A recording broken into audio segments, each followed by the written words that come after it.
gentlemen, welcome to Ariel Helwani's MMA Show!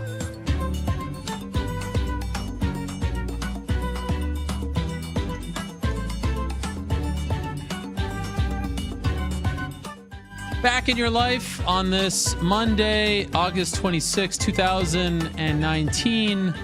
Hello again, everyone. I'm Ariel Helwani. Welcome back to the Monday Show. Rare Thursday appearance last week, speaking to Conor McGregor. I appreciate everyone who watched. I'll talk about that interview a little later on in the program, but that was fun and somewhat unexpected because usually we're doing Monday and Wednesday shows. I appreciate everyone's interest in that video and all the feedback on it. It was an interesting one and a memorable one for me, but we're back on Mondays doing our regular show. We've got a loaded lineup, as always, for all of you. And this is an interesting week because rare off week for the UFC. I think they went 9 straight weekends with a show. We didn't have a UFC event last weekend, but we did have a Bellator card in Bridgeport that sort of flew under the radar going into the card, but ended up being, in my opinion, one of the most entertaining cards of the year. 14 fights on the card. All of them ended up in a finish of some kind. Submission, knockout, TKO, whatever. All very fun fights. The card flew by, and the undercard was probably better than the main card. How often can you say that about a Bellator card? Like, usually the main card has the interesting names. The undercard has the local draws that they put on there to sell tickets, to be frank, knowing that they're really, truly investing in maybe top 1 or 2 fight. Okay, that's a name that we know, but the rest relatively unknown. This time, you had all kinds of prospects, and they all delivered for the most part. The only one that didn't deliver was Mike Kimball, but the other ones did. You had Aviv Ghazali pull off the quickest submission in Bellator history, the quickest leg lock submission in a major promotion, 11 seconds. That was followed up by Sabah Homasi getting a 17-second knockout. Of course, you had the likes of notorious Nick Newell winning in his Bellator debut. We'll talk about him in a second. You had some pretty big performances, some big names. Austin Vanderford, a.k.a. Mr. VanZant. So that was the undercard. And then on the main card, it was headlined by Matt Mitrione versus Sergey Kharitonov 2, and it ended up being one of the more bizarre main events that I've ever seen. Mitrione's mouthpiece fell out of his mouth 4 times, and it seemed to clearly distract him, clearly bother him. And in the second round, early in the second round, he got hit with a big knee, then a right. No, it was an uppercut, then a knee, and ended up getting finished. And he said on Twitter afterwards that it wasn't the mouthpiece that led to his undoing. It was because he lost his usual mouthpiece, had to get a new one, and this was the first time that he wore the new one. And so doesn't that lead you to believe that the mouthpiece was the reason for the undoing? I don't know. I was confused by all of that. But larger picture, fun night, interesting night. And then, of course, this weekend, the UFC is back, and they're going to China. They're 6th time in China. They're going to Shenzhen, China, and they're bringing a title fight. They're bringing Jessica Andrade in her first title defense going up against Zhang Weili. Could it be? First time a Chinese-born fighter wins a UFC belt, and not only wins, she could win in China. You know how big this would be for the business? They just opened up a performance institute in China,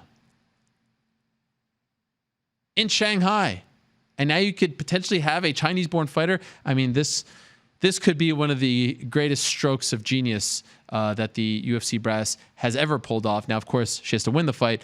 Jessica Andrade, no slouch, no joke. She is very good. She is very dominant, especially at 115. But Zhang, in case you don't know, she's won 19 in a row.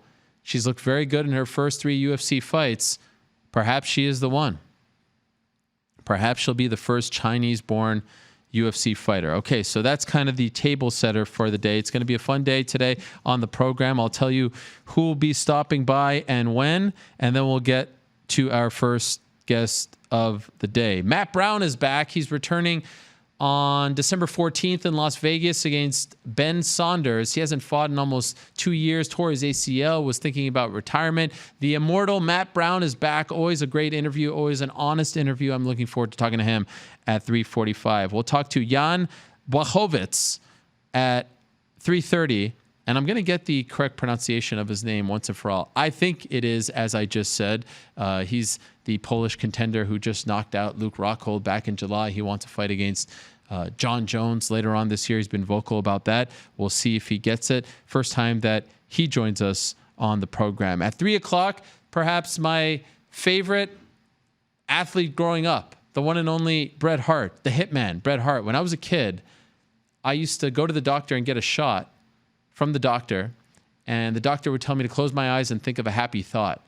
And what did I think about? I thought of Bret Hart pre-WWE Championship or WWF Championship at the time, winning the belt, finally winning the belt. That's what I used to think about. That was my happy thought. Now he's going to be on my show today. I've interviewed him once before. It was in July of 2012, prior to UFC 149. It was an incredible moment in my life. He actually drove by himself, met me at some random apartment that we were staying, did the interview. Couldn't have been nicer, couldn't have been more gracious with his time. And I can't wait to talk to him at 3 o'clock about his great career and everything else going on in his life. That's a huge thrill for me. Germaine de Randamie will join us at 2:45. She's getting a title shot December 14th against Amanda Nunes. That was announced officially last week. We'll talk to her about that opportunity, what happened with Chris Cyborg, all that and more. How about Brok Weaver, who delivered the best post-fight interview in Contender Series history, the best post-fight interview of the summer? He won his Contender Series debut just a couple of weeks ago, and now he's a member of the UFC, returning to action in his official UFC debut in October. I'm looking forward to talking to him. A veteran of the bare knuckle scene as well. At 2:05, we were supposed to be joined by Kat Zingano. We're no longer going to be joined by Kat Zingano. She has asked for a little more time to figure out her situation. She is a free agent now. I hear that talks are going well with one promotion in particular, perhaps close to signing with them, but she asked for a little more time, so I do apologize for that. I will talk a little bit about the Conor McGregor interview, my thoughts on it. We'll share some clips, so stay tuned for that. At 1:20, we'll be joined by MMA's first family, the VanZants. Paige VanZant, Austin Vanderford. Vanderford won on Saturday in Bridgeport, remains undefeated in Bellator, and look very good at 185. They'll join us together in studio, so that's going to be a lot of fun. But first, let us go to the Skype machine and say hello to the man who was victorious in the most talked about fight on Saturday in Connecticut. He joined us in studio last Monday, walked into his Bellator debut on a one-fight deal, and blew the roof off of the Webster Bank Arena. There he is, our good pal Nick Newell, joining us from beautiful Connecticut. Nick, how are you? I'm good. I'm just able to relax actually a little bit and eat some good food and get a little thick right now. Thick Newell is is coming for a little bit, and then I'm gonna get back on my grind. Well, congratulations. It's all well deserved. I'm sure you're feeling a lot better this week than you did last week in terms of the nerves and everything. And so could I ask you, like, when you were here and even in the days leading up to that fight, with everything riding, everyone reminding you that it's a one-fight deal, this could be your last chance at a major promotion, you're fighting 10 minutes from your house, how nervous were you? Were you more nervous for this fight than in previous fights?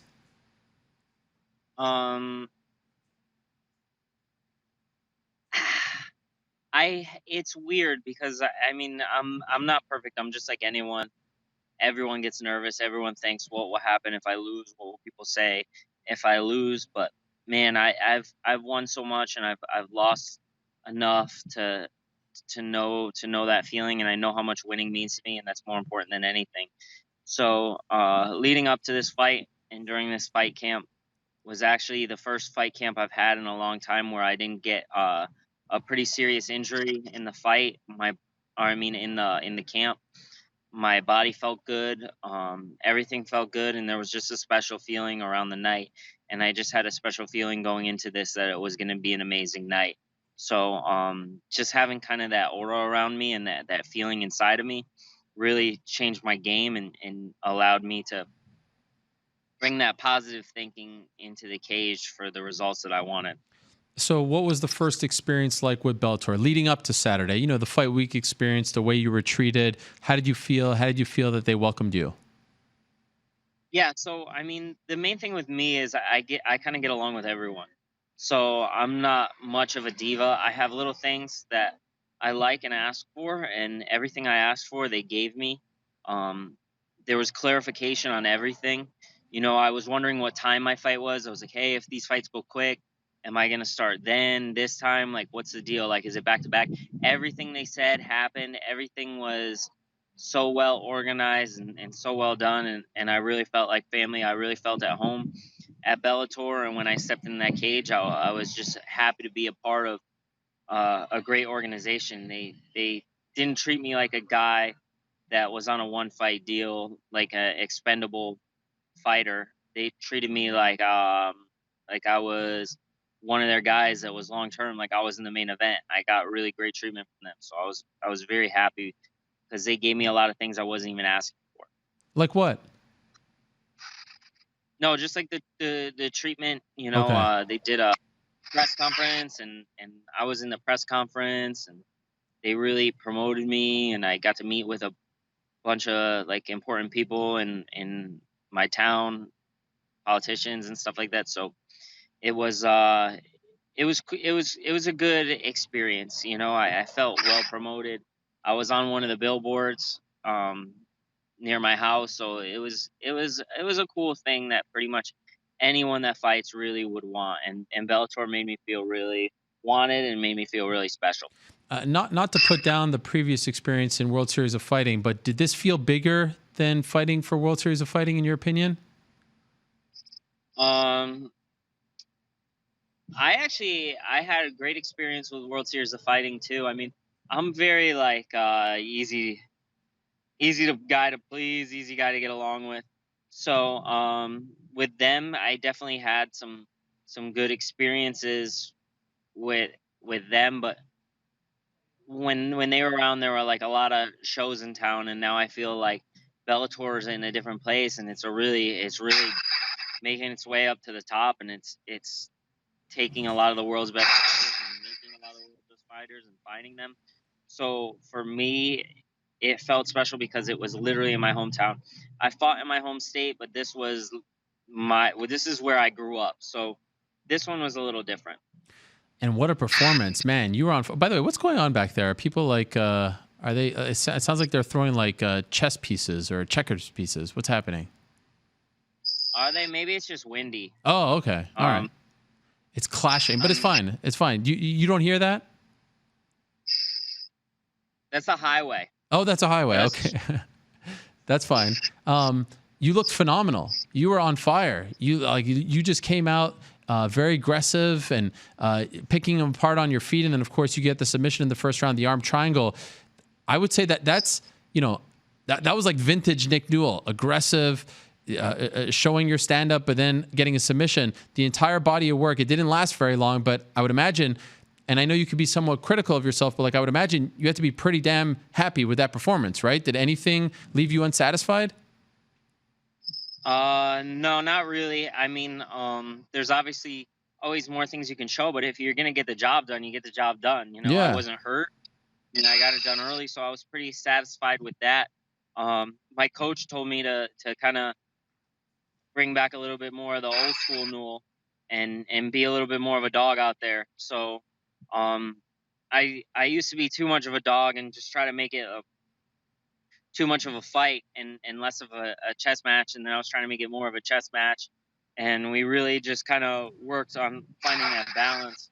And everything I did was calculated, not to do with a game plan, but there's basic principles that my coach wanted me to follow, and I've been working with him for 15 years, so he knows me better than anyone else, and we followed those basic principles, and they ended up paying off big time.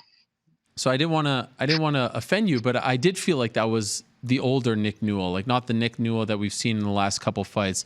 And so I'm glad to hear that you kind of felt the same way. It just seemed like you were very focused, very aggressive. You went out there, and I was really impressed with your striking. So I was a little bit worried that maybe the stage or the stakes or things like that would make you take your time. But no, you looked amazing in there. And it seemed like once you slapped on the arm triangle, it looked like there was nowhere for him to go. Did you feel like once you were in that position, even before you crossed over, that it was elementary at that point? He was on the verge of tapping? Yeah, so when I trapped it, I was like, okay, I'm gonna use this and I'm gonna slide over to mount. And I had it and it was super tight and he was gurgling right there. I knew he was too deep to finish from mount. but I wanted to squeeze it just a little bit to distract him from thinking about his legs, because sometimes when you slide over, they catch your leg, and that can really ruin the whole thing. So I wanted to make sure that he was distracted up top with my pressure and more worried about that before I slid my legs through. So that's why I was squeezing from mount for a little bit. Okay. It was more. I knew he wasn't going to tap that. But it's the what you said is exactly what my coach told me. He's like, I want that. I want like the Nick from like 5-6 years ago to come out for this fight. So I told him I promised him that he would. Amazing. Could you describe the emotions that you felt when he tapped? What was that like? It was definitely a good feeling because I've been working for this for a long time. Corey is tough. He's definitely a real tough fighter. I mean, he beat two guys on the main card. He's 2-0 in Bellator, and he's not a really intimidating looking guy, but I can say that I'm the first person to tell you don't judge a book by its cover. Right. So he was a talented fighter, and he had a lot of tricks that I had to be aware of and things I had to do, and I just made sure I did a pressure heavy style and really kind of wore him out because he's a guy, and I had to make it less tricky and while staying technical, still be smothering. You know, I was surprised going into the card that they didn't put you on the main card. I understood why, but even after the Javier Ayala situation, I thought for sure they would bump you up. They didn't put you on the main card. Did you care at all, or you just wanted that opportunity? And who cares about where you're fighting? I don't really care. I'm out there having a good time. Yeah. I put on. Everyone's really talking about me. Yep. My Instagram's obviously Twitter blowing up too. Got a lot more people following me, which is cool. I'm always down for more people paying attention because obviously I work really hard at what I do. So when you have more people celebrating it and congratulating you, it makes you feel real good about yourself. Bellator was awesome to me.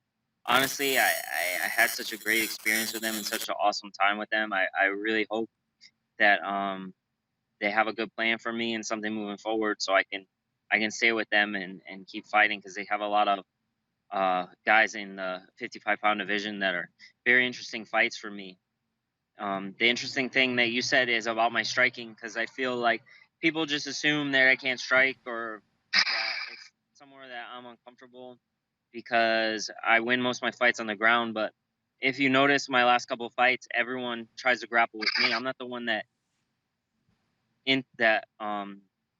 initiates the grappling exchanges. I'm the one that's winning on his feet, and then they and I do have one less weapon, but I always make sure that my feet are in the right spot and that my footwork is top notch.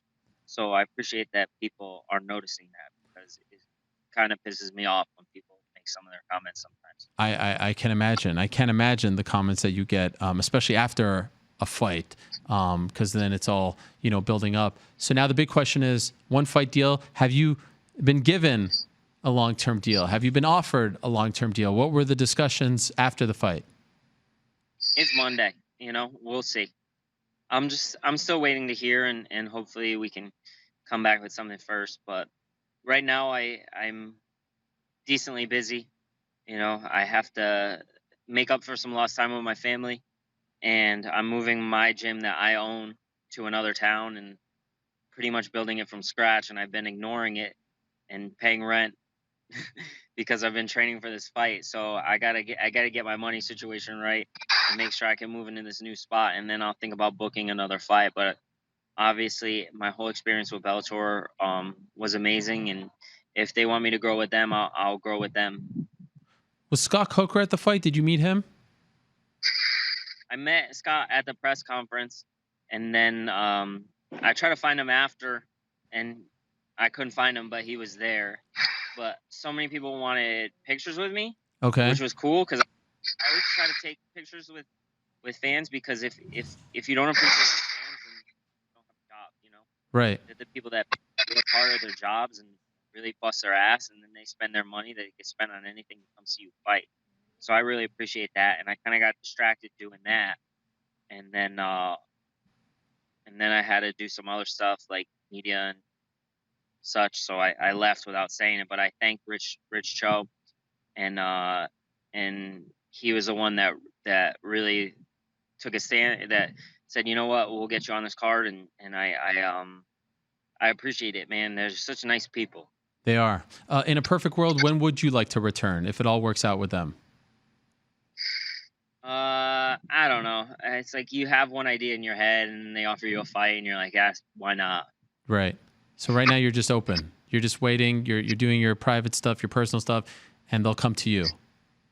Yeah, I'm not. I never stop training. Yeah. You know, I do a little bit lighter when I don't have a fight camp, but I have some of my students that are fighting on CES coming up, so I have to help them get ready. I'm a small camp, so we all help each other even if we don't have a fight.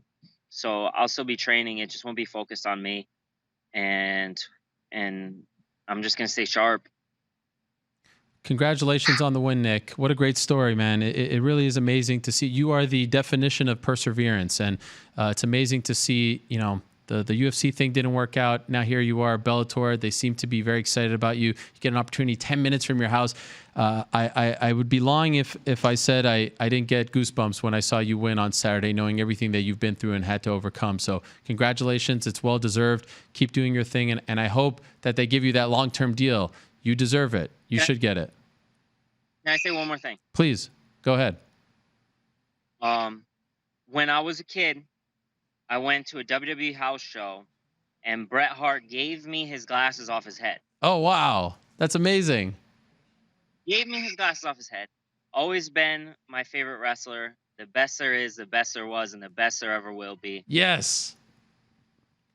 Even when everyone was on the Stone Cold train and the Shawn Michaels train, I said, I can't mess with those guys because they're not boys with Bret Hart. I don't like them. I'm not a fan. This is when I was a kid, you know? And still hardcore Bret Hart versus everyone, no matter what. Even when he was like Team Canada, I was like, you know what? I still like him, even though I'm United States. You know, Yokozuna was a nightmare for me. I love it. I was the same way. That was my guy. And now you're on the show. I'm going to ask him about this, see if he remembers it when he's on later. He was facing Hunter Hearst Helmsley when Hunter Hearst Helmsley was still spraying people with perfume. Yes. And it was obviously he doesn't remember it. So many people, so long. But I want him to know that he's got a real fan in Nick Newell. And his theme music is on the gym playlist. Only wrestler theme song that's on the playlist. That is amazing. I will tell him. And also great to see Jim Abbott give you a shout out once again on Saturday. He is one of your biggest fans. It's always great to see him pop up on the timeline when you fight, and especially after a victory. So a great night for you. Enjoy it, my man. Thank you for doing this. I appreciate it, and I hope you do get that contract soon. Thank you. All right, there he is, Nick Newell. What an amazing story. 16-2 now, won his Bellator debut via first-round submission. 11 career wins via submission. Phenomenal stuff. And look at this, Austin Vanderford, Paige VanZant. Hey, guys. How's it going? Just walked right in. Yeah. I appreciate that. Please move up to the microphones if you don't mind just bringing up. Thank you for doing this, guys. Of course, yeah. The people need to know these two fine individuals, that's Austin Vanderford, that's Paige VanZant, were supposed to fly home yesterday, correct? Yep. Yeah, we were. And you changed your flights. We stayed. Stuck around. Stuck around. And he broke his hand in his fight. Oh, so. my. Yeah, I got a little bit of yeah. Really? Okay. Yeah, Thank so you for doing that. Yeah, What we'll happened? put it off. What happened? Tell us. Sometime in the first round, I think I went body and then head, and he had a hard head, man, and so I cracked my hand. I felt it right away. I was like, that kind of hurt a little bit. I was like, I think something probably. First time you break it? The first time this hand, I broke my right hand before too, but yeah, it's just part of it, you know, and so. You guys know a lot about breaking bones these days. We do. Gosh dang it. A lot about Are we not drinking enough milk or what? Yeah, what do we got going on? My so. arm situation Oh my gosh. is doing good. Yeah. Recovering well. Okay, we will get to your arm in a second, but I want to ask you about the fight. Yeah. And first and foremost, 185. Yeah. You look great at 185. Thank you. And initially I was like, 185, I feel like you're going to be too small, but Yeah. you're too small. No. I felt great. I mean, Fix your chair? Yeah, Is it I'm gonna bothering fix. you? It's on the right side there. There you go. Do you feel too short? I felt a little too short. I felt, yeah. You need to be on. I felt a little inferior here. Yeah. So, man, 185 was great. I wrestled at 184 in college, so I'm used to like that body size, and of course MMA is a little different, and the cutting is definitely different. But I was cutting a lot of weight for 170, and on top of that, I walk around pretty lean. Well done, Paige. Yeah, I enjoy. I like eating good. I like eating clean. I love staying in shape. I love working out, and so I didn't really have like a ton of weight to play around with, but so cutting like 35 pounds for me was kind of a big deal. Okay. So, yeah. Was he more pleasant, Paige, to be around, not cutting to 170? Oh my gosh, so much better to be around. Well, the hard thing is because he does cut so much weight that during the last bit of it, he's genuinely close to dying. Like really? it is an insane amount of weight. We went and finally did his like body fat testing, and at 203, when he was like 203 pounds, he was 7% body fat. Oh wow. So to get all the way down to 170, it's just too much, honestly. That's a little and bit, like even though we know he might be short for the division sometimes, but like your last few opponents you fought were all like 6'4", some tall guys. like super tall. Yeah. You're just thick and dense. I don't think like he'll never be out muscled. Okay. I don't think will ever be an issue. Yeah. Paulo Costa and those guys are the outliers a little bit, but We have some time before we have to worry about those we got guys. a little time. Yeah. Yeah. What is it like for you to be in his corner watching these fights? Terrifying. Stressful. It's really stressful Just and wanted to cry really after. scary. Afterwards, it's like I was really excited for him, but like I wanted to just like cry and like go hide in a corner because it was like finally over. Yeah. And like the emotional stress behind just the whole process. Like he had 6 opponents pull out. He had like the last minute cutting his face open right before the fight. It was like just one. This camp was really stressful. So this one, it feels good though. Like it makes me feel really accomplished because obviously we've had a successful run with me in his corner. So I feel like we're doing well. And What's the record now with you in his corner? I think I've been to all of his pro fights except for one. Yeah, Okay. she's been to all. So Wow. yeah, we're doing good. Yeah. Keep it Yeah, going. and I saw on the YouTube page, and we'll get to that also in a second, the actual premise behind it. But I saw the cut when you got cut. I saw the footage. Yeah. So it's right over there. I see. It the, is, yeah. the And I scar. didn't really, I didn't care too much to document or talk about it and stuff, but because it's just part of it, man. Yeah. We get cut a lot. My dad, he's got some big old eyebrows, and so I respect that. It's You have been them past. There we go. And respect so, I got the bones here that, for whatever reason or not, like to get cut open, and so I had gotten it done, and we contemplated like, well, should we go get stitches? Should we not? It was 12 days out, and we were like, no, we're just gonna super glue it, and hope for it. Everything was good. The healing was going great. It was probably a blessing in disguise at first because it was like, all right, now my hard training's done and we're just gonna focus on getting ready for a fight. Because I like to spar like that last Saturday a week before and just kind of go downhill from there. So kind of took me out of that, which I wasn't quite used to, but yeah, it ended up being okay. But like the day before weigh-ins, we were drilling a little bit, and I shot a double.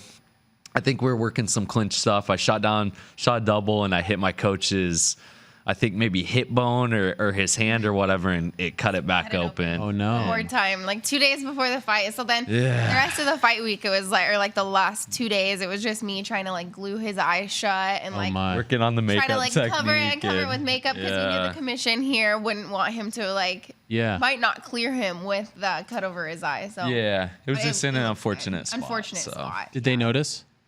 No, and I was so noticed. nervous too. So I'm doing all my medical checks after weigh-ins, and he's having me close my eyes and touch his finger, touch my nose, and I'm so nervous about it that the first like time I go touch his finger, and I think I like touch over here or whatever. It's like, hey, you want to do that one over again? Yeah, I was that's like, not your nose. I was just nervous. I was like, gosh, I hope he's not paying attention to my eye. Yeah. All these things. So.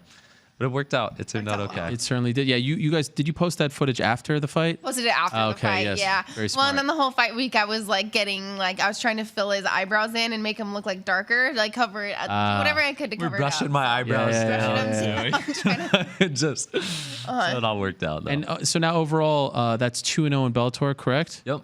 And it seems like they're happy with you. They seem to be behind you. Are you happy there? Yeah. Oh my gosh, I'm so happy. Okay. They're just everything that goes into it and everything. Like you said, they seem happy and all this. And so all I want is just the opportunity and the stage to prove that I do belong with all these guys and with the best in the world, and I hope to work my way up and get the chance to fight for a world title and do all that. So You won via doctor stoppage. Did you feel like I'm always curious how a fighter feels about a doctor stoppage, like due to a cut? Like did you feel like it was? Yeah, this is funny because I was telling her before, I was like, man, it kind of like takes like some of the joy away because it like surprised me, and it's cool to. Of course, the finish is always awesome, but I like the ref pulling me off with somebody. And it's a little anticlimactic, right? You're like, it really standing back. is, yeah. And I was telling her, so it was after the second round or whatever, and so I'm still thinking like, all right, we're gonna go back out and fight. But then I hear someone say, no, I think the fight's over. But I don't believe them too. And I'm like, well, maybe they're going to change their mind. Maybe the fight's not over. I see like all these people over there. It wasn't like definitive Sure, what was going on in the corner. Yeah, there was no real definitive like, hey, fight's over. Someone like waving their hands, calling it off. And so then I'm outside. I didn't get to go in the cage. So then I'm like still telling him, all right, this is what you got to do to finish the fight. And I'm talking him through it. And then he figured out the fight was over and was like, babe, the fight's over. And I was like, well, no, you have another round. You need to work hard. There's one more round. She had the coaching hat on still. She's like yelling at me, no, you got to do this. I'm like, babe, the fight is over. She's like, no, blah, blah. Like, babe, the fight is over. And I kissed her, I think, through the cage. Oh, that's great. And it was all good. So that's amazing that you guys get to experience this. Was there ever any talk before you decided to like corner each other and stuff? Like, we're not going to do this. You're just going to sit off to the side because it could be stressful, right? Yeah, for it could be very stressful, I'm sure, in the build-up. Was there ever any talk of separating and not cornering each other? Think so. Okay. I think right from the get-go, I maybe didn't corner you our first fight when we were dating. You did, yeah. It was the Washington, the Phoenix. If he ever gets a corner, like he can never only have 2 corners instead of 3. Okay. If there's ever like a weird scenario like that, I would definitely step out. The contender series. The contender series. He could only have the 2, so I like separated myself. Or, it just depends. And I think I'll always have him in my corner. One, because he has like a national champion wrestling background, so it's like, and he coaches our wrestling team, so it's like I get to have like my wrestling coach in the corner. Right. And then beyond that, it's just the emotional support. Somebody who watches me train every single day. He's at every sparring session, goes home with me, tells me exactly like how practice went, like what I need to work on. It's like you have a coach with you 24/7, and having somebody like that in your corner is awesome. Yeah, there's a calming factor too. In the back, I feel like the most nerve-wracking part of the whole experience is the hour, 2 hours that you're just waiting in the back, and you're looking at everyone else, and they're stretching out, and then there's guys laying down, and then you start thinking, should I be stretching? Like, what should I be doing right now? And to have her in the back too with me is, there's a calming factor, and we can talk and all that. So. And I think if we weren't in each other's corner the whole time, I would be texting him, driving, hey, like fight's almost up, like what, I don't know, just texting the whole time. It's like you're being separated from your significant other. You're gonna think about them the entire time. So. And I think now would be harder than if we would have just started off our relationship not cornering each other. I think taking one away now would be like, nah, this is too weird. Okay. It's not. So I was waiting for someone to call you out and use your marriage as a reason for the call out. And there's Sabah Homasi who did it. And he did it right before your fight, right? Yeah. I think like the fight before. Like the fight before. Yeah, so it was like perfect timing for him. Did you hear that before you went out? I was so completely caught off guard. So I'll tell you the whole story with it. So so John McCarthy's interviewing me afterwards and talking about this, and I had never heard of this guy. You know, you didn't hear the call out. Nothing. I heard nothing. Okay. Seen, Well, 'cause they seen had this guy already- all weekend or whatever. They had already pulled us into the tunnel because he's the okay. next fight up. Right, so right. once you're in the tunnel, there's like the staging area for the next fight, and they were going so fast. They had people like lined up. We couldn't hear anything that was Okay. happening back So you were there. totally so we're caught like, off wait guard. a second. Well, and I'm in my zone. Yeah. You know, I'm thinking about everything that I've got to go out and do. And the funny thing about it too is like before I even went out, we had passed each other, and he was like, "Hey, good luck in your fight" or something. And so I was like, "Man, that guy's a really nice guy." You know? Yeah. And then I see that or whatever. I'm like, man, that guy's an idiot. And he's seen me all weekend. Why hasn't he said something to me all weekend? You know, and I understand the game and all that. And he was just letting it build up or do whatever. But I had never heard of him before that. And so then afterwards, I'm asking my manager's like, what's that guy? Who is that guy or whatever? Yeah. And I didn't even think about the fights before either. I was like, I didn't even think anyone around my weight class was fighting before me. And so, Have you heard it since? What he said? Yeah, we've heard it since. Okay, and what do you make of it? I mean, what I want is I want to make steps forward and not steps back, if you know what I mean. Yeah. So for me, I think a step forward would be someone like in the top 10 or something. Okay, like so you want that. top And, 10. You feel like he's and a step back. I do. Yeah. Okay. I feel like I've proved myself. You know, I've got 2 fights, 2 finishes, and you know, I think I should be making like that next jump up. Does it piss you off that someone uses your marriage as a way to call you out? No, man. I know you knew hear it going all, into right? This, yeah. I knew what I signed up for, Okay. and you Yeah. know, when we got married, and I've stuck behind it the whole time. That you know, it's pretty hard to really ruffle my feathers and get me upset about. Does it bother you, Paige? No, and I think it's funny. I mean, I understand why people call me out because I will get it the majority of my career. Because right now, I feel like they just know if they fight me, there's gonna be people watching. Sure. You're gonna get the attention. It's a smart thing to do is to call someone out who has eyes on them because Right. in turn you're gonna get those. And you know, now he's getting it, and there's no way for me to be frustrated or upset because people are calling me out based on my success. Okay. And they're not calling me out based on like a troubled past or anything negative to go on in my life. It's just based on I've been extremely successful, and now in turn he's getting it as well. And you know, he can't really be like, oh no, my wife's really successful. Like that's so bad. Yeah, it's hard. And no disrespect to him too. I mean, he's obviously gotten to where he's at because he must have talent or whatever in his own right. But you know, at this point in my career, I do feel like that's just a step back, or it's just on the same level as where I'm at, where I want to be moving forward. So this is my question, because you've been on the show a couple of times, and I always joke about the Mr. VanZant thing, and I get crap for it. Every time I tweet about it, I know. get crap. But now I'm starting to wonder, and correct me if I'm wrong, because I saw your Instagram where you said like, know his name, you know, it said like Paige VanZant's husband. Have you guys changed your stance on this? Do you not like the Mr. VanZant thing anymore? Because I feel like now it bothers you. It's fine for me. I think it's funny, but I think it's funny. You don't like it? Because I noticed also you changed your name on Instagram. I did change my name on Instagram. Well, legally, I did change my name. We are the Vanderfords. Okay. And so I know professionally I'll be recognized as Paige VanZant. And we're, you know, building our brand as a successful couple. And I think being a power couple, there's so much. It's a great dynamic. There's power behind it. We're both extremely successful in our own right. But I just don't want, I think I get more, I mean, I do think it's funny, but I get more upset about it when people use it in a negative way. Like, you know, trying to say that he's only successful because of my career, which is absolutely not true. I mean, if you look at his fights, I don't have 6 finishes. He has 6 finishes, a national champion, wrestling background. You know, we've had the exact same amount of fights. I just happen to have gotten in the UFC at a young age. I just want to be clear. I'm not trying to throw shade. I'm just. We know you're not. Okay, we know. I think it's hilarious. I think every time they're like, "How dare you call him that?" Yeah. I'm like, I actually did ask his permission. Feel bad for Yeah. you. No, I think For it's you funny.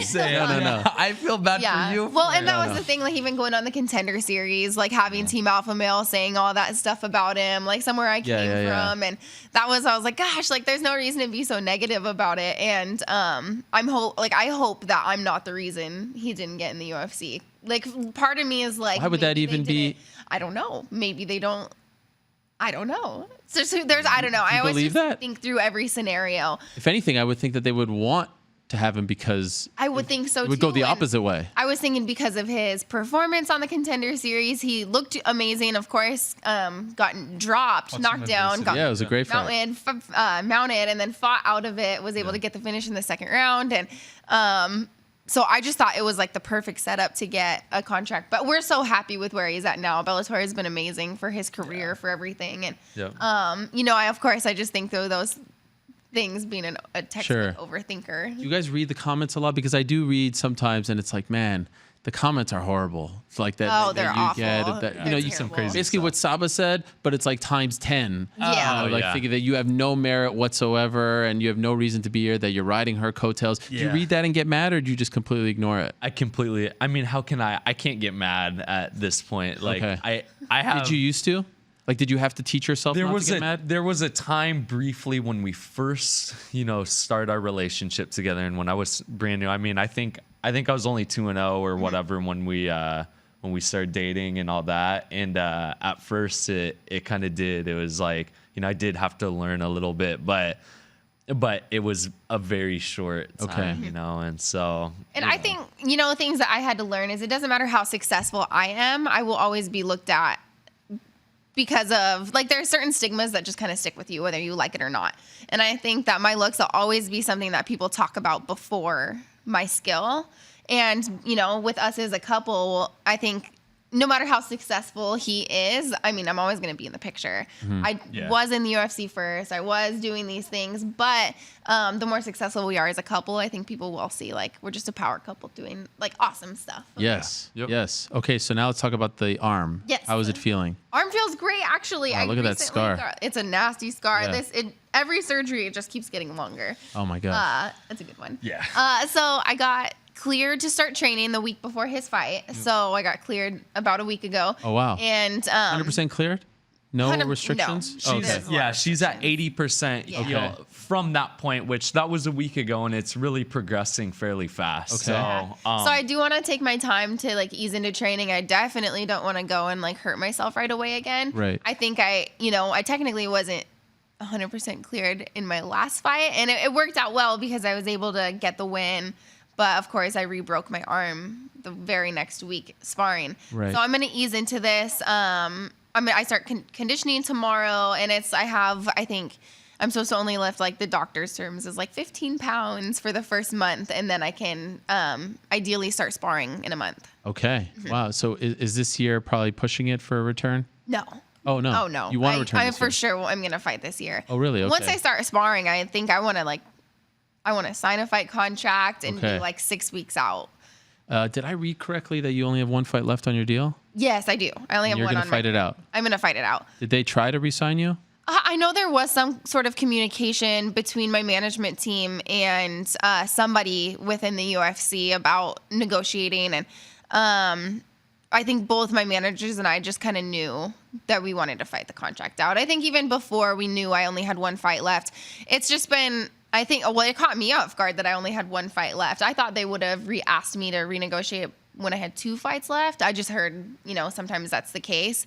But this deal, because I've been injured so many times and then been on Dancing with the Stars, I signed this deal with like Lorenzo. Oh my gosh. He's the one who put my deal together. So it was like Lorenzo and Sean Shelby right before I fought Rose. So this was like a really old deal. It just kind of came out of nowhere. But knowing it's my last fight, I do want to go out with like a statement. I want to come off of 2 wins. I want to really show what I'm worth. And, being young, I've, been fortunate enough, I guess, with my injuries, I'm going to be able to extend my MMA career for a really long time. A lot of people, after being in the UFC for almost 6 years, are towards the end-ish of their career. I feel like I have so much longer, and I'm only, 25 years old. I have a really long MMA career left, and I really want to prove what I'm worth and what my value is. I do think one more fight is what it's going to take. Okay, so the natural question would be, like, do you want to end up where your husband is? Is that why you're fighting That's it out? not really a thought right now. I don't know. I think more than anything, of course I know I'm going to have Are you happy with promotion. UFC? I'm happy where I am. Okay. I am. But I do think that my value is significantly higher than what I am currently value earning. that. Yes. It's the like professional way to You want say a pay that. raise. I do want to. I want a Okay. significant pay raise, to be completely honest. Yes, I appreciate that. And not transparent. Yeah, I do think that my value is really low. I look at like, I think, okay, my manager said I do need to start talking Talk away. highly about myself and standing up for away. myself. Yes. So Yes. when I fought Michelle Watterson, Yeah. we had some of the highest views on Fox in like years and years and years. We set the record. We blew everyone out, and we had like amazing views when we were on Fox. And I'm just going to put this so it's not. There you go. Please. I keep You're vibing right now. I don't want to interrupt. Okay. So, Killed it on Fox. killed it on Fox Yes. with that. I feel like coming off of Dancing with the Stars, with the fan base I've been able to build up, doing my book tour, and I've just been extremely accomplished outside of the UFC Sure, as well sure. as in the UFC. And I see these other stars that cross over from other organizations. Take CM Punk. I don't think have quite the star. I don't know the star value CM Punk does.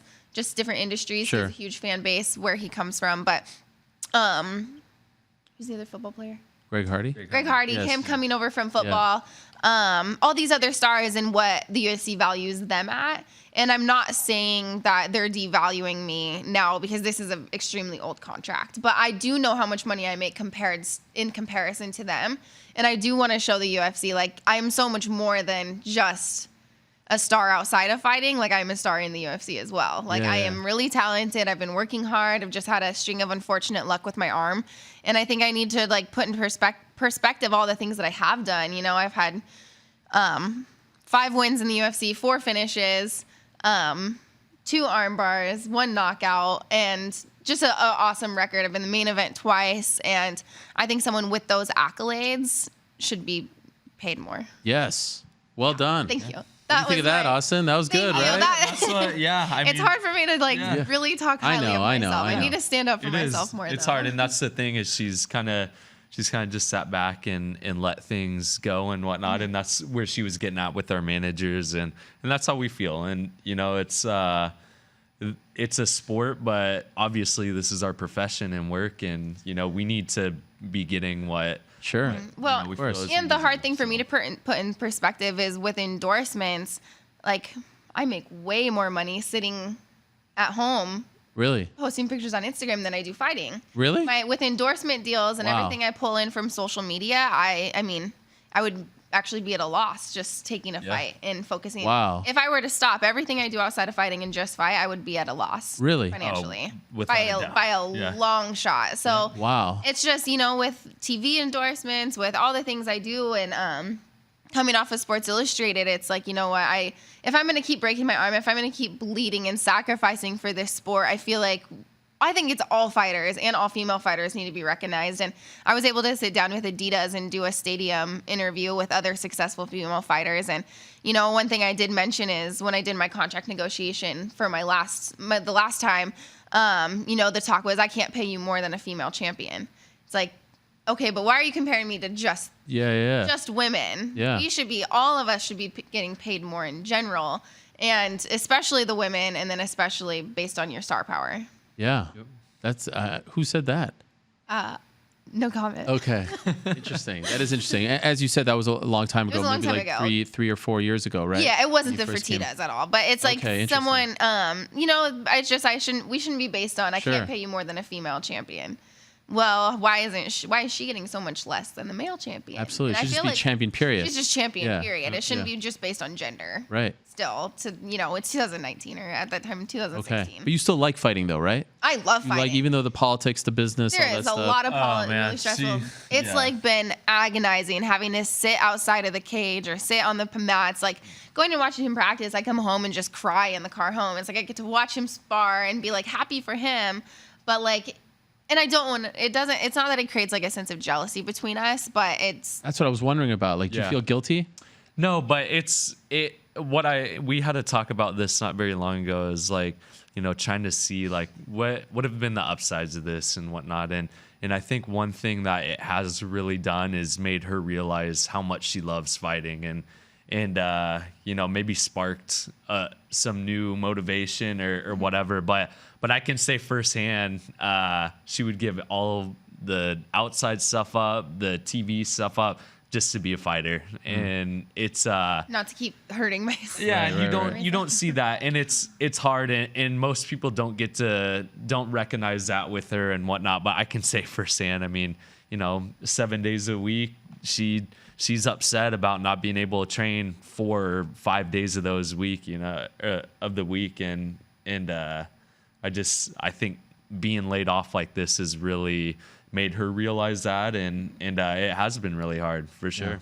Yeah, I think, and that was like a lot of questions I do get is, when are you going to be done? Because I am having the success outside of the cage. Done as in retire? Done as like retired fighting. And then this has really made me think like, yes, I do like financially am supported through other endorsements, but I would give all of it up just to be able to fight full time. I mean, I am lucky enough that during my layoff, I try to stay extremely busy. I've been commentating. We're going on a mission trip next month. We're doing as much as we can to keep my mind preoccupied because, gosh, having fighting taken away from me for so long has been awful. It's been awful. And even to have that last win, like I felt like it was just like a tease. Like I was like, I had my foot in the water. I got to fight one time and then have it taken away from me again. And to go from injury to injury to injury, I think it has really sparked, like it reminded me how much I love this. Where are you guys going on the mission trip? Cambodia. Oh, wow. Yeah. Okay. What are you doing there? We are teaching girls self-defense. Yeah. Wow. Yep. So we got that on the docket coming up. And we got a lot of things coming up. Yeah, we're Okay. busy. Yeah, I feel like you guys are trying. Is that annoying you? Well, I just keep messing with it. I think we just need to tighten it up. Bring a little. Let's see here. And the other one. See the other one there? Is it tight? No. This way. This way. Okay. We'll figure it out. Got it. Yeah. Okay. I noticed. So you did the YouTube channel. Are we trying? Like, do you guys want to be the Mr. and Ms. of UFC? You know that show on USA? Are you guys trying to do something here? What's happening? Who does that? Oh, that's the Miz and the WWE guy. You know the Miz? Yeah, they have a show on USA which apparently kills it over there. Is that what we're trying to do? We would love that. Okay. I think it's just cool to document our lives, like behind the scenes. Is like you can only put so much stuff on Instagram. Yeah. And you only put like the prettiest, best, most, the exciting things and the good stuff that's happening in life. And I feel like through the YouTube channel, we can show actually everything that we do and the heartache, the good, the bad, and it's just been really fun for us actually. Yeah, I think more than anything, we just enjoy doing it. It's kind of like a hobby in a way, and we're just trying to just do it. And for us, if something bigger comes from it, awesome. And if not, we're just gonna continue to do what we do with it and have fun and show our lives. And yeah. What's the address again? Right now, youtube.com/Paige VanZant. Oh, no. Come on. We don't know how to change it. Oh, you don't? But yeah, we're working on that. Vanderfords or the... So right now... Not technically savvy. Okay. No, Right. and we have titled it, though. Oh, yeah. What's the title? Tough Love, right? Yeah, Tough So, wow, you guys already have like a name. We do have a name. Oh, I feel got like the name. a channel. We should get this on ESPN Plus or something. We should. And it's cool because it's like, it is an interesting dynamic, the life of a professional fighting married couple. Sure. Like following each other, cornering each other, the stress, like what we have to put up with to get each other to the fights. And, there's not a lot of us. No, there's not. There's like the De La Rosas who are out there. Yep, and then Amanda Nunes and Nina, and then right? Tisha and just to be able to have like professional fighting couples, I think it's cool to like show the stress behind it and the love and like everything we go through. It's fun. Yeah. By the way, is that a new tattoo on your neck? It's but I'm gonna get it. I've got a GoFundMe to get it removed. I guess. Is that true? No. Oh. They're Somebody genuinely. made it. Someone made a Really? GoFundMe account To get it his removed? tattoo removed. Why? I mean, it looks... Some people just think don't. it's cute. I'm a tattoo guy. My dad had tattoos growing up, and I love tattoos. And I got this right after. I usually get a new tattoo after each fight. So Okay. this one was So after my did you have last nothing there? Did you have something on the I side? had some stuff on He the has side, birds and then on the side and on the back. Yeah. But It is new. It is new. Yeah, Relatively, within yeah. the last 6 months. Yeah. How much does that hurt? They all hurt, honestly. on your Adam's apple? That wasn't the worst part about it. The funny thing too is, so I was trying to test it. I was like, gosh, I would take our electric toothbrush and I put it on my Adam's apple. I was like, all right, this is gonna be kind of the same sensation. And it's like, yeah, it's not really that bad. The back of my neck honestly hurt more than the front. So like now when you get a tattoo like that, like it's there, right? Yeah. Do you ask for permission? How does this work? Because like when you did. Okay. Yes, he does. You didn't want to say, but you said yes right away. Well, I mean, of course, I would always tell him like there's been tattoos where I told him like that's ugly. You're not gonna. Yeah, put it on not your body. getting it. Okay. And I was not sold on the eyeball. Yeah. It's cool though. I made sure it was green because I have green eyes. Ah, okay. Which that was like subliminal. He did not know that. Yeah. What does it represent? Like the eye of the storm, the calm in the eye of it, and then so. Is she the eye? Is that her eye? Mind the eye. It could Trick question. You should have said yes. You should have said yes, but this is supposed to represent me. It's a cute little blonde. Oh, okay. Yeah. That's after you met, right? You got that one? Okay, yeah. Mm-hmm. So I'm a tattoo guy though. So. Okay. The funniest thing though is when we first started dating, my mom met him. She was like, "Oh, yeah." So obviously the whole world knows my dating track record. So when I started dating him, my mom was like, "Oh, so, like he's a clean cut guy. He doesn't have very many tattoos." And my parents were like so happy he didn't have a neck tattoo. And then what happened? And then I got And you got a Are they mad? What did they say? Well, we're married now, so Okay, they that can't doesn't say matter. anything, No. right? It's actually your 1-year anniversary coming up. Yeah, coming up. Yeah. For remembering. Of course, it's yes. coming up. Yeah. almost in a month. Wait a second. today. Is it? And I'm a really weirdo when it comes to. I'll tell you why I remember the date. But is it September 28th? 29. 29th. So that was really good. Rory Musasi. Yes. Right? That's how I remember everything in life I based know, on by fights. fights. Yes. That is so funny. Yep, Yes. September 29. Wow. Anything planned? No, we're gonna have we're a gonna- staycation, I think. Yeah. There's a in-house jiu-jitsu tournament on our anniversary, so we'll probably do that. Okay. Wow. Very romantic. Yeah. And we're excited. We we saved our did cake. froze the cake and all bring that, it out, and then I yes. think we got like a fancy bottle of champagne for That like we got as a wedding gift from the Yeah. wedding that we just never drank. So we're gonna open drink that. Okay. Yeah. So technically, are you still newlyweds?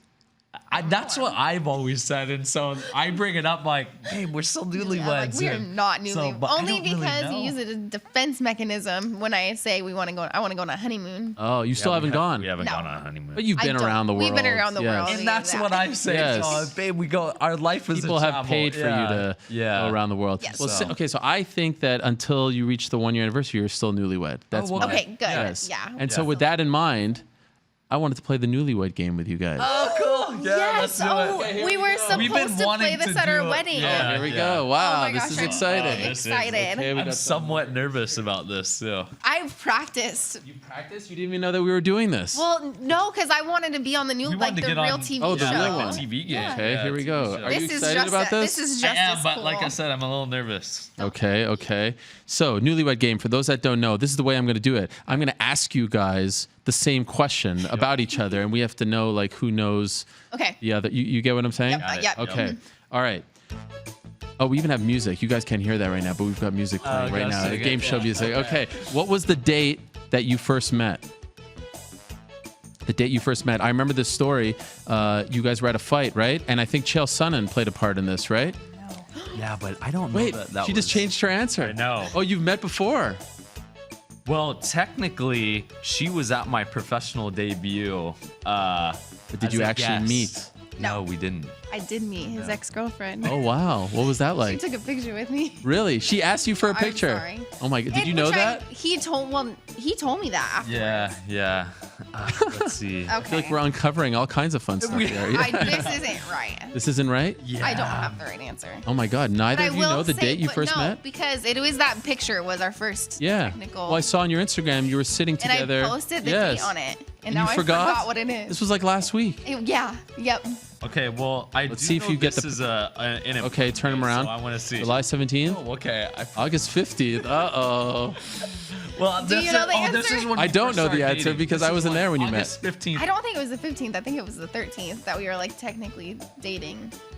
Well, we're 0 for 1. Okay, you're 0 for 1. We're 0 for Wow. 1. I wonder what year? Do you even know the same year? Would you say the same year? 2017.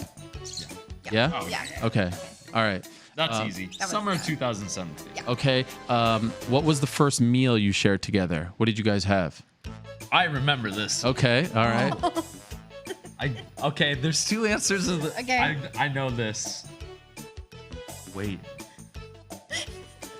I'm really gonna think. I feel like I've got a pretty good memory. Okay. Okay, is it I like know. the first we went out to eat? The first time we went out Is to it eat first time we went out or the first thing we ever ate around? First thing you ever ate together? Ate around each other? Yeah. Okay, I have it. Uh-oh. I Okay, feel like the hold on. pressure is on. I feel like you're not on the same page again. Pardon the pun. Okay. Wait, you keep erasing your answer. Because Are I you forgot looking what at they're his board, called. by the way? It looks No. like Never mind.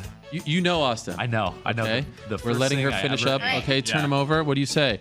Peas? Snap peas. Wow. From her garden. Yeah, she brought him to training. Yes, I grew myself and I was eating peas and one of the little beans like popped out of my mouth and went across the First table. time I ever met her. And he Wow. ate it. Wow. He ate my peas. That was impressive that you both Yeah. knew that. Okay. That was the first time that we really met each other, so we Yes. should have remembered that. Whatever day. you ate my- It was at practice. That Okay. Training session.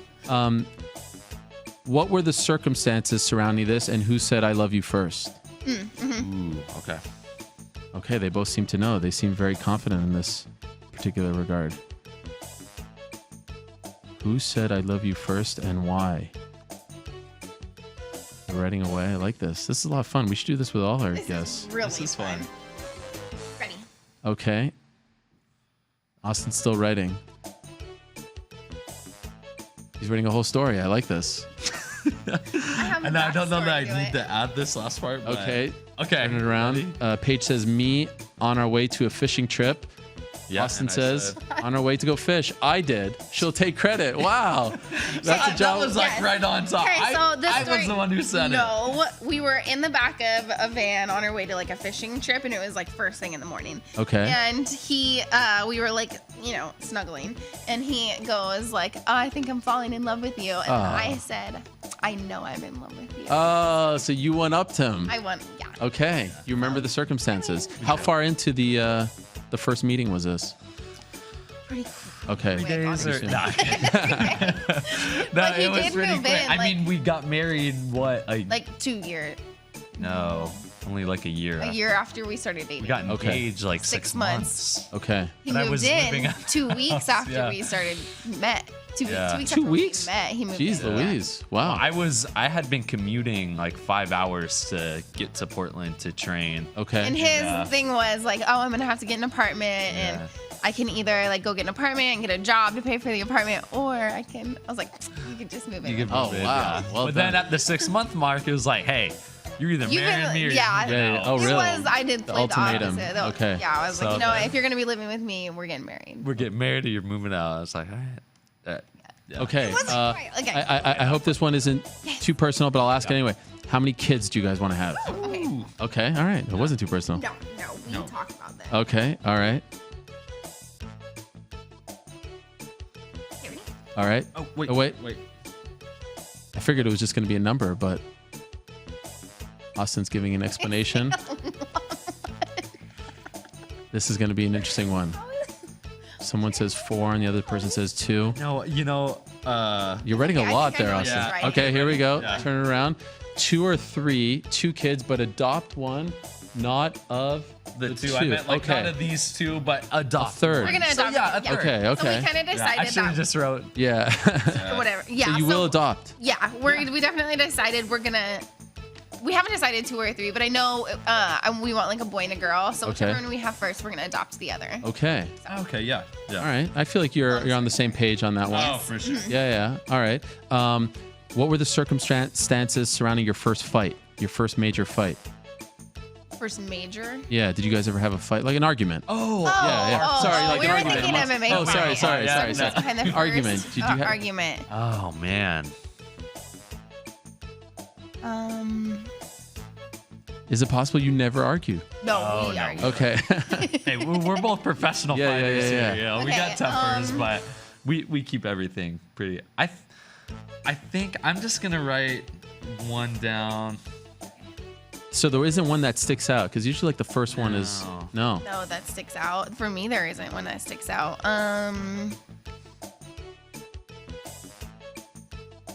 Okay. Paige just thought of one. Right? Okay, I'm just. Okay. Mine is I don't travel enough with her. I feel like our first big one, she had went on a USO tour trip, and I didn't go with her, and because I thought I was gonna be fighting like sometime in the near future, and I think I didn't end up fighting for a couple months after. And I was really sad. He didn't But go. she was upset. Okay. All right. What did you say, Paige? I don't want to show mine. Oh, why? Like I said, marry me. Mary? Oh, interesting. Okay. Wow. Okay, That yes. that led to an argument. I came back from the USO tour. Oh, so and it's all about the it same. was all yeah, the same it thing. is all the that same. I wanted him to go with me, and then he did it, and then I was like, oh, well, if, we're going to be together, you need to travel with me and support me, and blah, blah, blah. And then somehow that led to, like, you're marrying me. Wow. Yeah, I remember the whole thing. I can even we were in the hot tub fighting. We were in the yes, So- that is Wow. so true. Yeah. Well done. And then is that why you married her? Is that why you Well, that's not the only reason. Okay. Well, this is Well, funny the- though. So because he and there was all these girls overthink things. So he was on the phone with his dad, and his dad his dad lent him money or something, and then his dad it was on speakerphone, and so his dad's like, oh, so when are you gonna pay me back? And I was like, oh, he borrowed money from his dad to buy me a get a ring. So then, and I Which think was another, not true. Yeah. It was for something else. Yeah. So, and it all kind of worked out. It all just kind of happened like completely random. Okay. Her parents weren't in town, and so for me, I felt horrible. I was like, I gotta ask your dad's permission. I gotta ask your family. And But our family doesn't live anywhere near. yeah, so then I had to call on the phone, and because I wasn't gonna do it until I talked to them and Gotcha. all that, and so yeah, I called, and I'm so nervous, I'm shaking, and I'm talking to her. I was like, I really don't want to do this on the phone, but I have no choice right now. I'm gonna ask your daughter to marry me and all that. And It all worked out. It was cute. it all worked out. Okay, so this is a two-parter.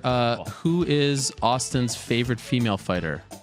Not you, of course. I was gonna say. That he likes to watch.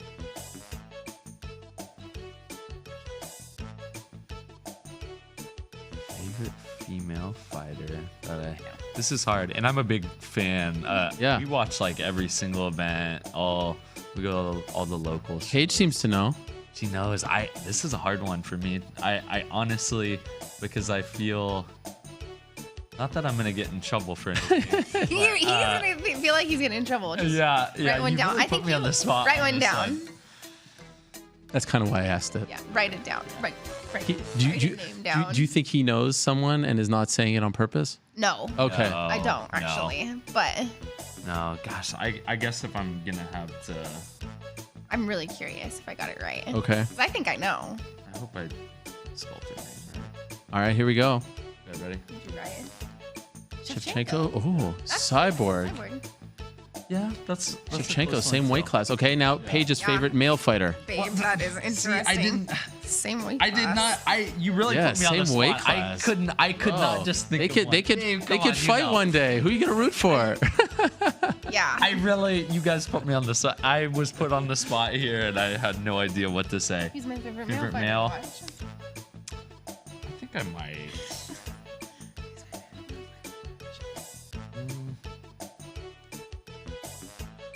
Yeah, this is. I know. Do you? Okay. Oh, yours is long. All right, here we go. Ready? Chael Sonnen, good answer. Great I answer. said Mike Perry. That's a but good one too. yeah. Interesting. Yeah, Mike we Perry. do really like the Perrys. Yeah, and he's of course especially Exciting after the fight. last Yeah, super exciting. By the way, does Chael give you guys a lot of advice? Like, does he talk to you about the promotion, about selling yourself, about how to get over things like that, or does he kind of? No, I mean, he of course, doesn't? if we ask, I don't think Yeah. we've necessarily asked for it. Okay. We should Yeah. utilize He's him. so good at but that. Yeah, he's a good friend though. He's So Yes. we yeah. talked to him. Chael's an introverted person, right? I, Isn't that amazing? Like, I I've learned that think about him so, since yeah. working with him. Like, Yeah. when we go away, when we go to the fights, all he wants to do is sit in his hotel room, Yeah. order a movie off the TV. He's the only person I know that still orders movies off the hotel On TV. TV. So funny. Yeah, and order room service. That's all he likes to do. He doesn't like to interact. I get that. Does he like that at the gym? Well, We didn't Before- see. He was over on this last card. Yeah. I don't know that. I think we saw him once. in the lobby, Wow. and the that whole was week. it. Yeah. That was it. Yeah. That's how I was before I met him. I just Yeah. stayed in my hotel room. Right. And And we actually just talked about this last night too. We were like, yeah, I mean, you know, once you find, yeah, we just kind of do the same thing now Right. too. And so, Okay, here's another. Who has more exes?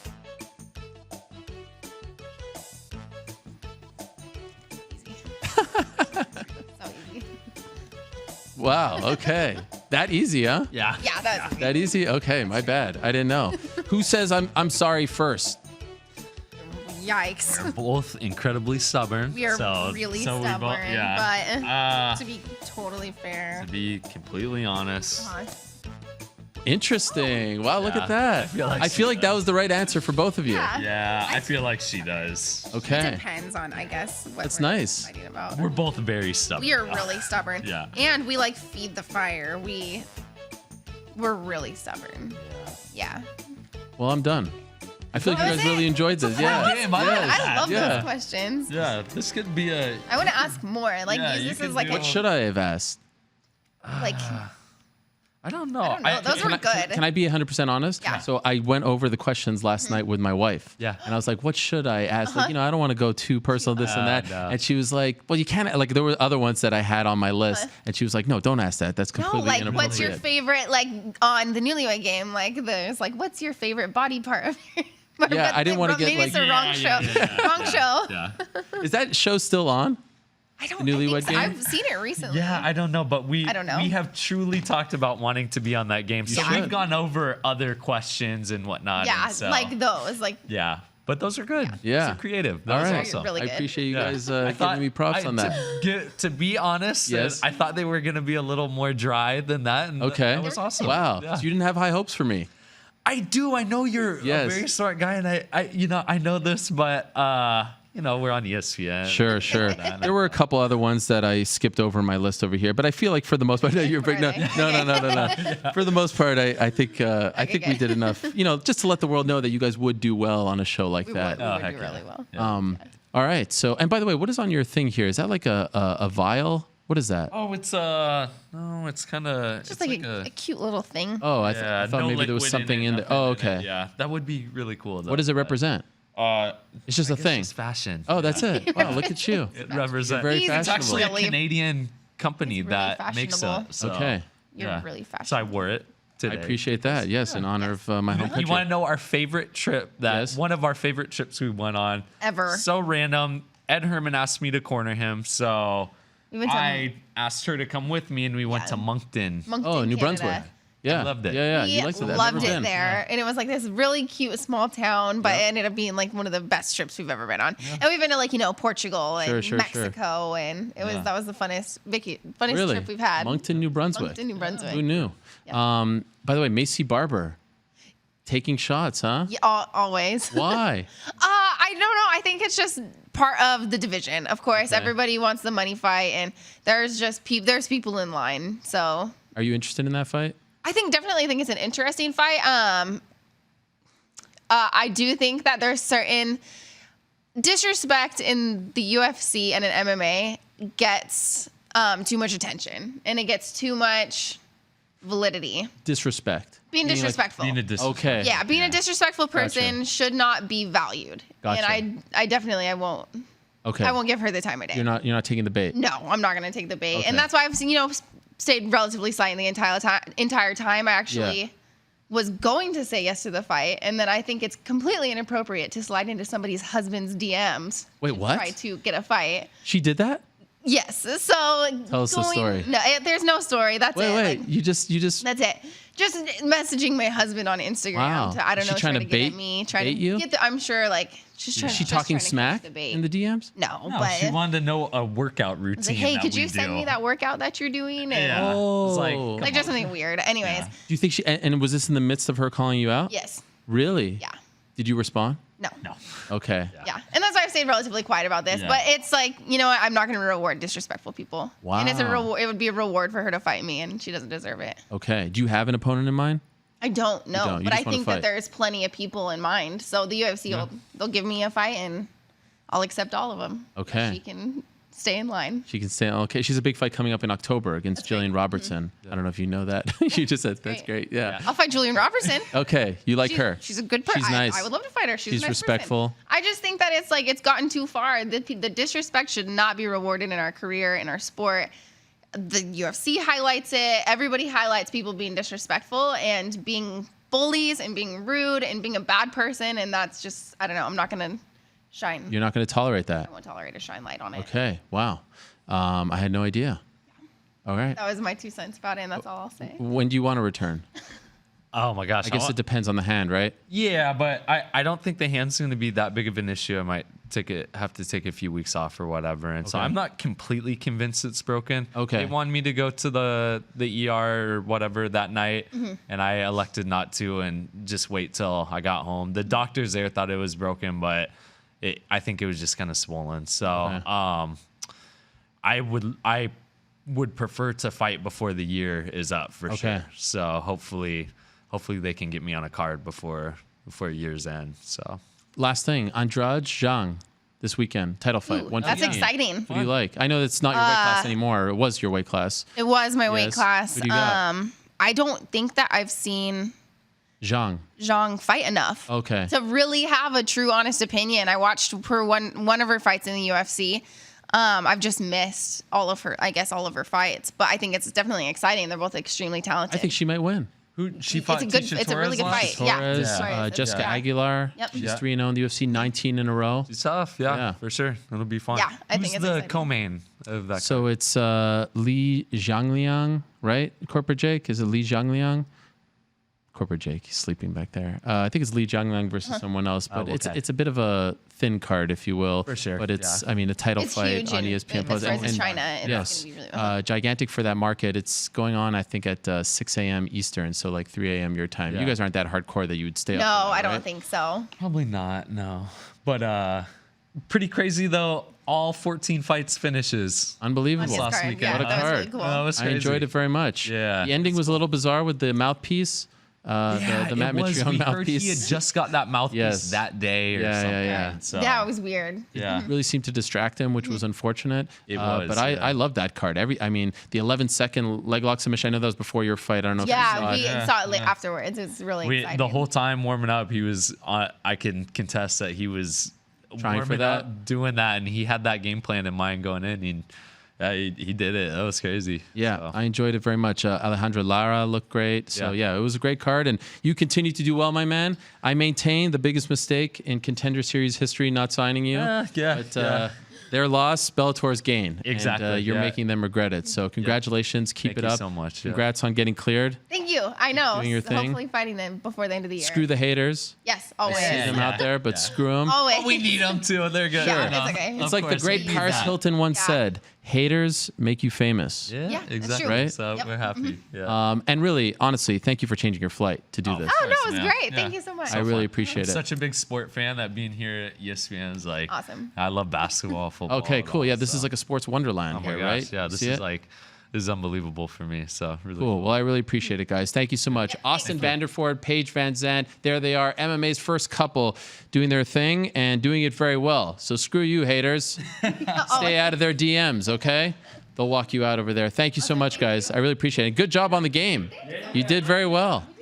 Yeah, anytime you want to play that game. Okay, we'll have you back. Next time, we'll go even crazier. There they are. Austin, Paige, the VanZants. I'm just kidding.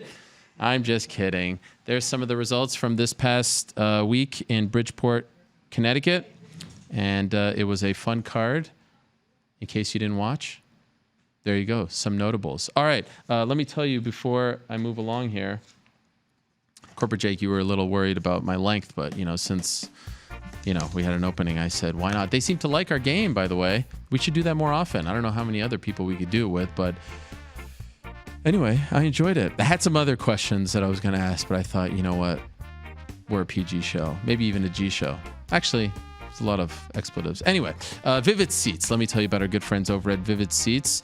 I love Vivid Seats. As I've told you before, they're one of my favorite sponsors. Why? Because they sponsored the first ever Helwani Roadshow back in June in Chicago. They were the title sponsor, and I love what they're all about. They're all about giving us, the fans, the best access possible to the biggest events out there. Concerts, sporting events, anything, fights, whatever you want to go to, Vivid Seats is your place to go. I don't just talk about them. I don't just want you to support them because they're a sponsor of the show. I believe in them. They have a great product. The app is super easy to use. I highly recommend them. Let me tell you more about our good friends over at Vivid Seats. Listeners of this program, watchers, viewers of this program, you can watch your favorite team, your favorite artist. You can go to your favorite theatrical show, if you will, all through Vivid Seats. And you can earn credit back on all your purchases made through the Vivid Seats app via the Vivid Seats Reward Loyalty Program. Vivid Seats helps fans find their seats to any of their favorite live events, including sports, concerts, theater, and more, all through the Vivid Seats app.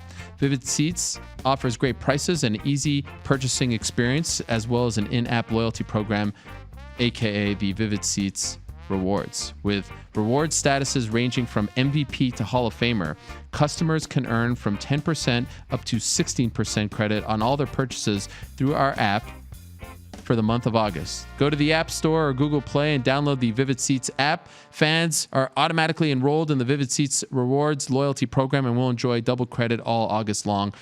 All Vivid Seats confirmed orders are backed by a 100% guarantee. All right. That was a lot of fun. Thank you very much.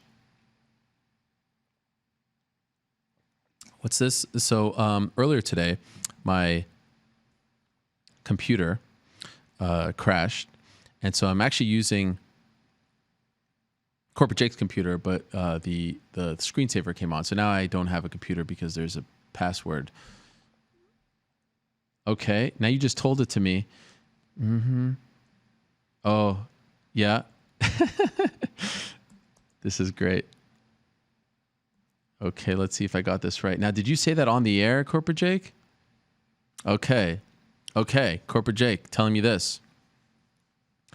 CB Dollaway, breaking news of Gilbert, Arizona, has accepted a 2-year sanction for a violation of the UFC anti-doping policy after testing positive for multiple prohibited substances and using a prohibited method. Dollaway, 35, tested positive for anastrozole, growth hormone, releasing. Okay, now there's all kinds of crazy things. So he's been suspended for 2 years, dating back to, oh, wow. Dollaway also tested positive for clomiphene in an out-of-competition urine sample collected on February 9, 2019. Clomiphene, made famous by one Brock Lesnar, or infamous, I should say, is a specified substance in the category of hormone and metabolic modulators and is prohibited at all times under the UFC anti-doping policy. It also says here that additionally, Dollaway received an over-the-limit IV infusion on December 13th. That's like 3 infractions. And this is only, wow, several. This is several infractions by CB Dollaway. The thing cuts off here, but that's kind of wild. So he's going to be out for quite some time. I went a little longer with Paige and Austin. Wanted to talk a little bit about the Conor McGregor interview. I'll just say this about the Conor interview from this past week. Maybe if there's a little more time, we can share some select highlights on the back end of the show. The main takeaway that I had from that interview, which, by the way, all came together after the video was posted by TMZ now around 10 or so days ago. I reached out to his camp, as I typically reach out to his camp every time something happens, to talk to him. He doesn't talk all that much these days, as he mentioned in the interview. I reached out to try to speak to him, and this time they said that they were interested in speaking. And so the thing came together rather quickly beginning last Tuesday. My biggest takeaway in the aftermath of the interview wasn't so much anything that he said, it was the reaction to the things that he said, and in particular, the apology and the state of his career, where things have gone. Conor, no doubt about it, has a lot of work to do with the fans. There was a time not that long ago where he could do no wrong with the fans. He would do a lot of things that were hard to defend, jumping in the cage, the Dolly incident, stuff like that, where it seemed like his fans were willing to overlook these things. They were willing to support him because he was so charismatic, because he was so much fun to watch, because he was winning fights and breaking records. It has been a while since he won a fight. We're approaching the 3-year anniversary of his last victory. His last victory was in November of 2016. And I felt in the aftermath, not so much that the fans don't want to support him anymore.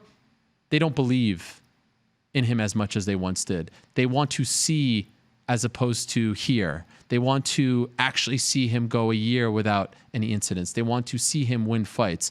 It feels as though they are mad at Conor McGregor. It feels as though they feel betrayed by Conor McGregor. I believe everything that he said.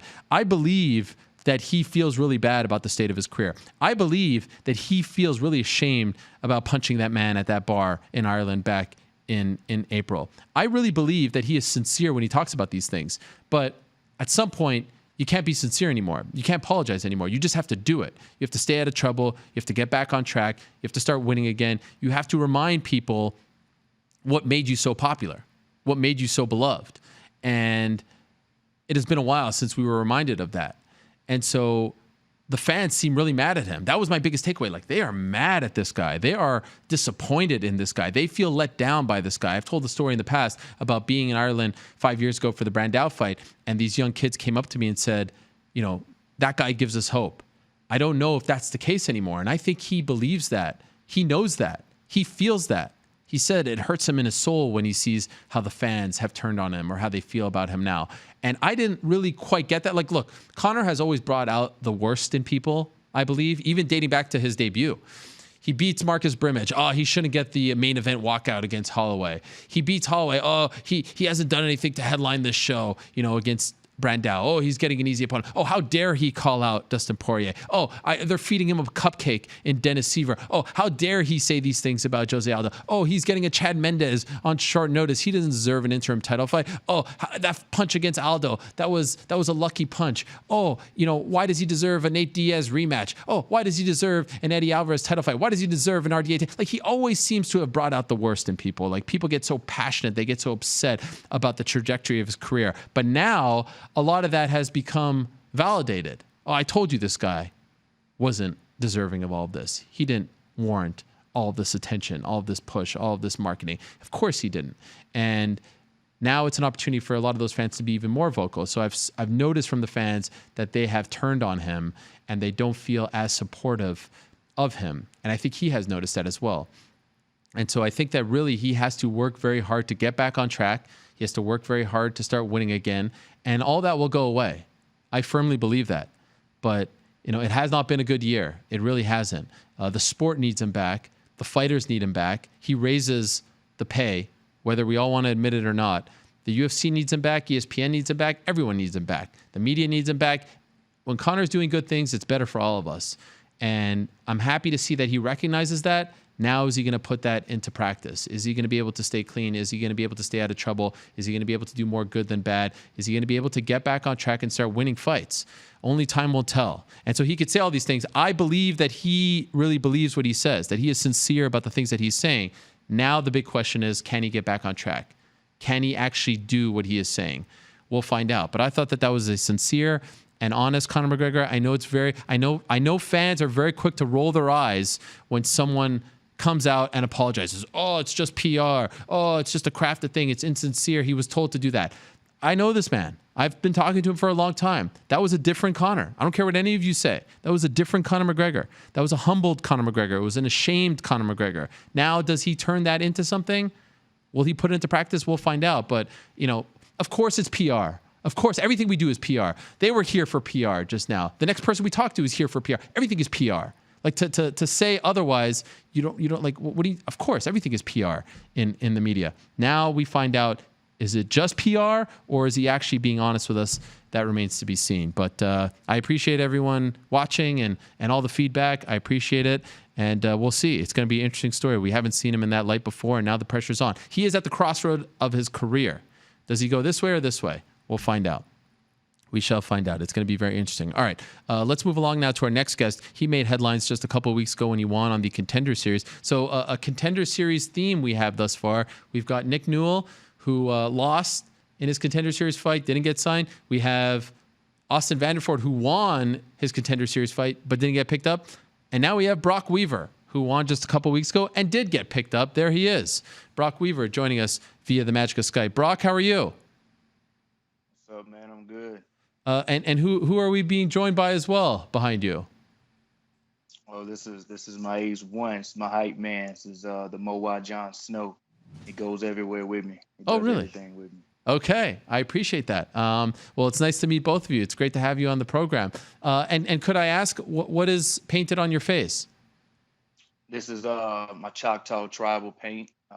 3 stripes mean for war. You know, I'm announcing my first UFC fight debut today on your show, hopefully. And 3 stripes mean war, man. I'm gonna go, I'm gonna give everybody what they want to see. And the contender wouldn't let me paint my face. They wouldn't let me come out with my stuff. They made me wipe it off.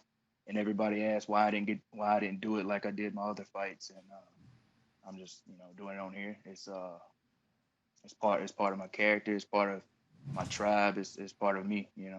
I love it. I respect it. Okay, so you do have your debut fight. Yes. Okay, tell us about it. It's October 12th in Tampa, Florida, on the Joanna Jurtsen card. Yeah. And it's against Thomas Gifford at 155. Okay. Wow. You're moving quick here. You just fought a couple of weeks ago, and now you're getting your debut. So October 12th in Tampa. Do you like this fight? Do you like the date? You like the opponent?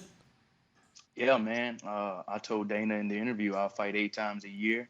I'll fight anytime. I was already bored after the fight. I was ready to go, again. So I told him, put me in there as fast as I can. They called me. My manager said, Abraham Kawa said that Dana loves me. He wants me in there soon. I said, at 170 and 155, it don't matter to me.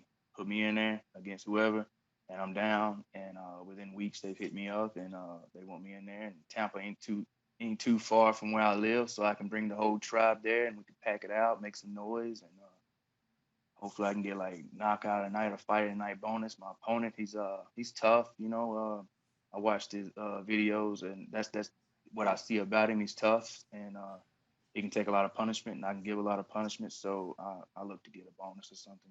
Yeah, and you are located in Pensacola, correct? No, I'm located in Alabama. Alabama?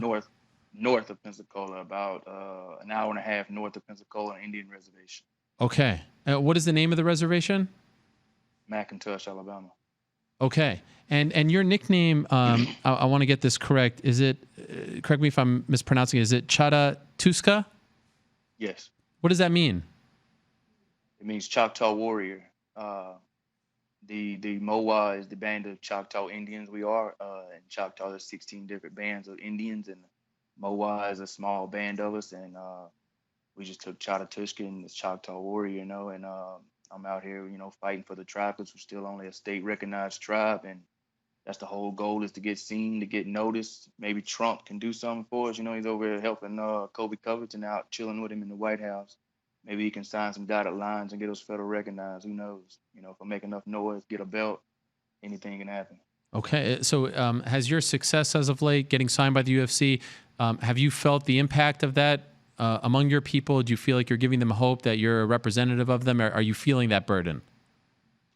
Yes, for sure. I've always, in probably the last 7-8 years, once I started getting some pro fights in and making some noise in the regional area, my people have backed me up, and I'm the only one from the reservation to ever really get out and do something right now, and it gives hope to the younger athletes and to the younger artists, and to not give up, because there's been plenty of times I could have gave up and not been where I am, and nobody ever expected a Mowa out of McIntosh, Alabama, to make it to the UFC. So yeah, they all behind me, man, and hopefully we can take it far with the will of the Lord, man. We can get some things done now. And what is the name of your reservation? McIntosh, Alabama. Okay, that's what it's called. Okay, and who city? Yeah. Okay, and who introduced you to mixed martial arts? When did you start? I started mixed martial arts when I was 15. My older cousin James Orso, he was a pro fighter. He fought. He never actually even fought amateur. He went straight pro back in the day, and he fought 8 or 9 fights, and he retired on a good record, and he introduced me at 15, and then I scattered around and trained at another place down and not too far from him called Team Storm, and then I moved to Port City, and then I moved to Miami. But when I started, I was 15, fighting out of local bars. Saying I was at my cousin's house, told my parents I was at my cousin's house staying the night, and I was sneaking off to Mississippi in bars with fake IDs, fighting grown men at 16 years old. Wow. You weren't afraid? You weren't intimidated by them? Of course. But I guess once you put you want to fight because you're training, and then when you really step in the cage and you're like, dang, what am I doing in here with these grown men? I'm just a kid. And then you get in there and the punches and you get punched and you feel his power and it's just not bad. Then it's just a fight. I mean, I've been fighting all my life, winning and losing, and after you get past the nerves in the first 5 seconds, then it's ball game then. And so you get the call to be on Contender Series, but prior to that, correct me if I'm wrong, you did bare knuckle, correct? Yes. Were you worried that doing that might preclude you from getting the call in the UFC?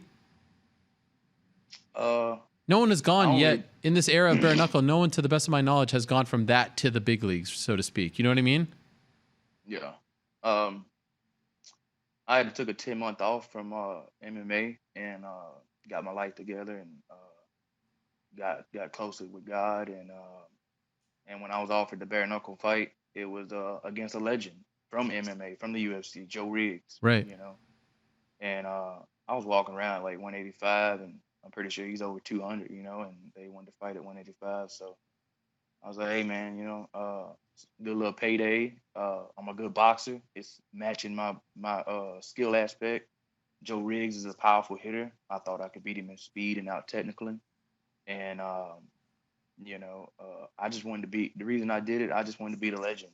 That's what I'm in this for, man. Is to fight the strongest people, to fight the legends, to just make a name for myself in this sport and fighting and combat sports, period. And Joe Riggs was just a big opportunity to really secure something like that. And I lost the decision, but it was close, and I felt satisfied with it.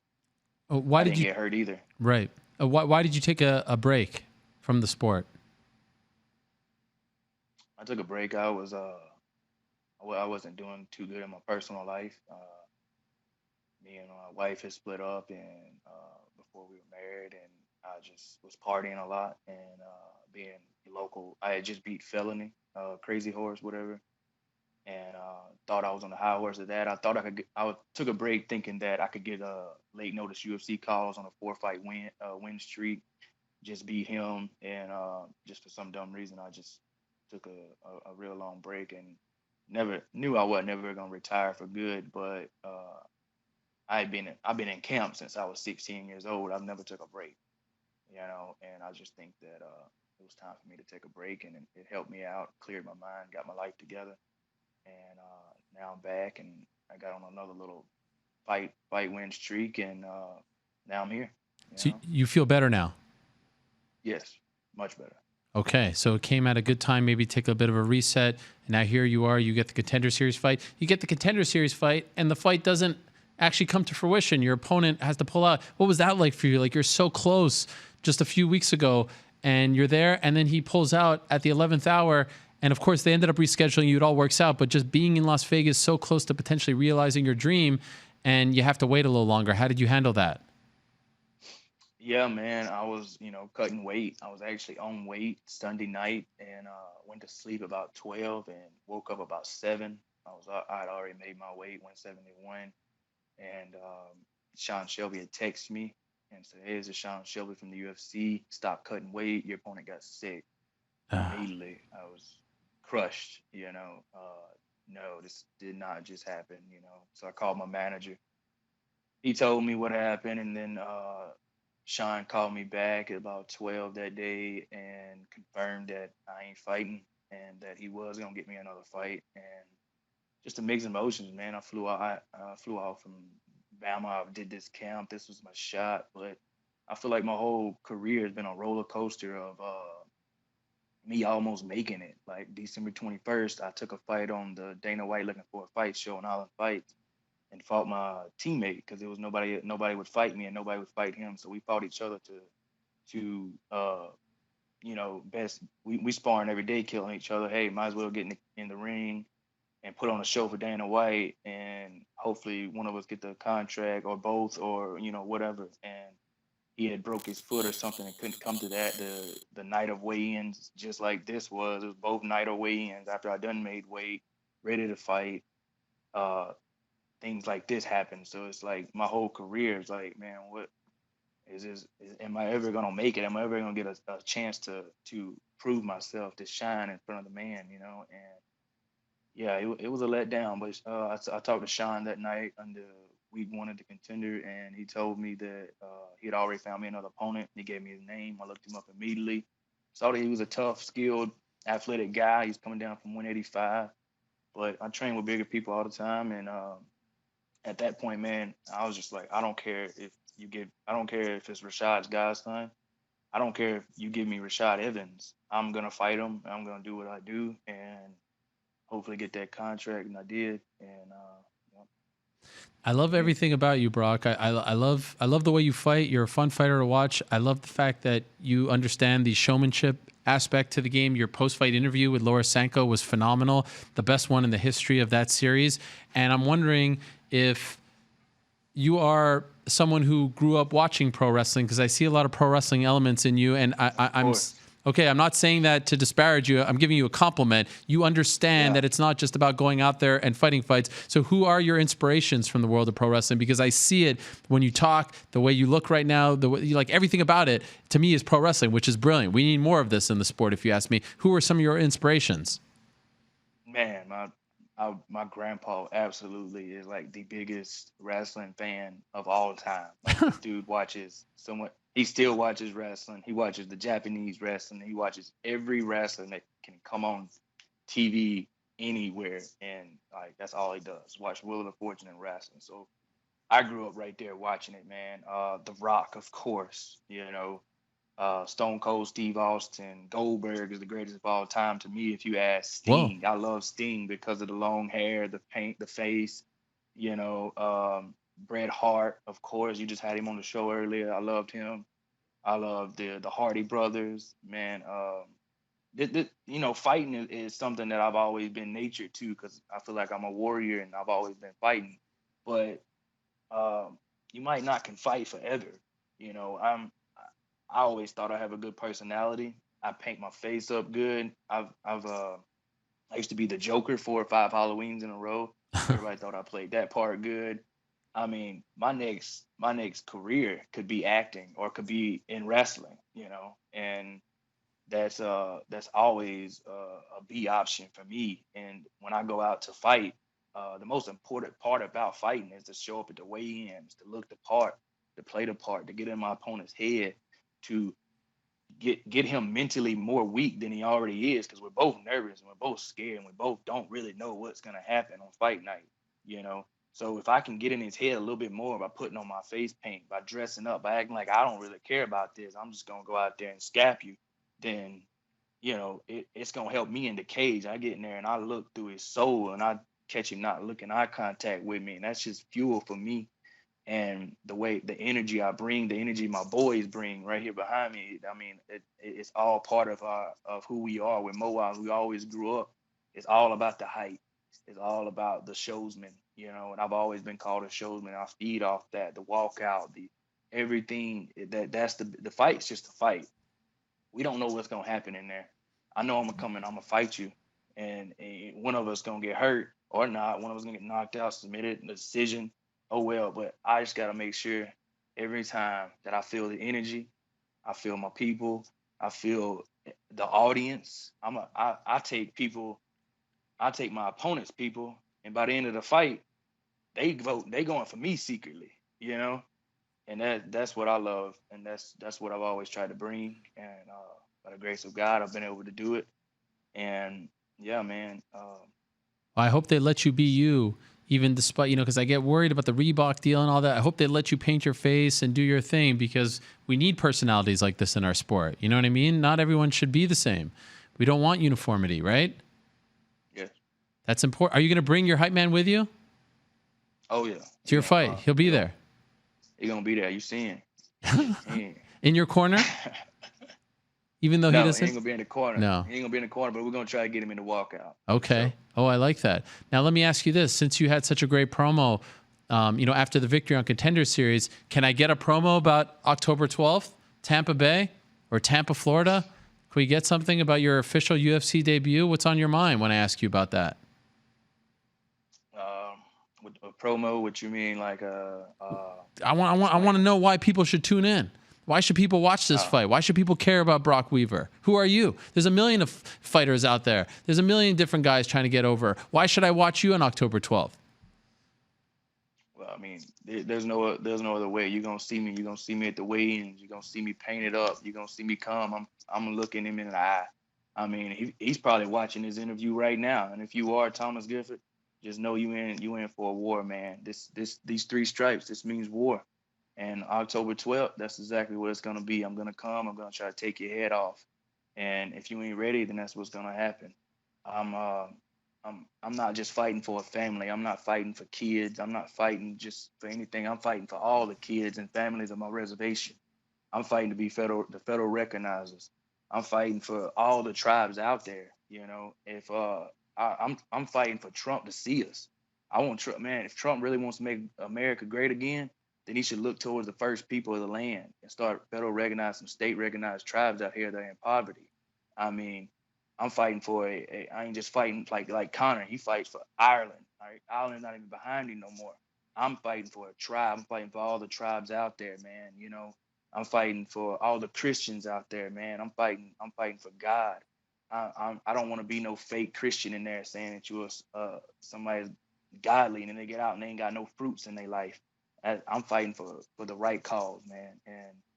And October 12th, we're gonna see that, and then every other fight we're gonna see that, and I'm gonna make my way to the top. I love it. Brock Weaver, welcome to the UFC, my man. This is gonna be a lot of fun. I love everything that you're about and what you're doing, and you really get it. And I hope they do let you bring your hype man out there with you, because this is great. I love it, my man. Congratulations on winning the Contender Series fight. Again, welcome to the UFC, and good luck to you on October 12th. And thanks for breaking that news right here on the program. I appreciate it very much. Thank you, bro, for having me on the show. It was an honor, man. My whole goal has always been to talk to Ariel Helwani and Joe Rogan, because when you talk to you guys, you made it. Well, you got one down. Perhaps you'll get the next one on October 12th. Thank you so much, Brock. We'll talk to you soon. All right, there he is, Brock Weaver, and his hype man. Look at that. That guy gets it. That guy gets it. Look at his face. I love it. Great stuff from Brock Weaver. If you did not see his post-fight interview with Laura Sanko on the Contender Series, do yourself a favor and go check that out. It was great. It was the best one on the show. And this season, I think, it's had some moments here and there. You had the Brendan Loughnane moment, which didn't amount to him getting signed, but it got some attention. There haven't been as many, I think, can't miss prospects. I would say that he's probably, of the ones signed, unless I'm forgetting about someone right now, he was the one that I think really broke through the most, got the most amount of attention. I think. Anyone else come to mind? No.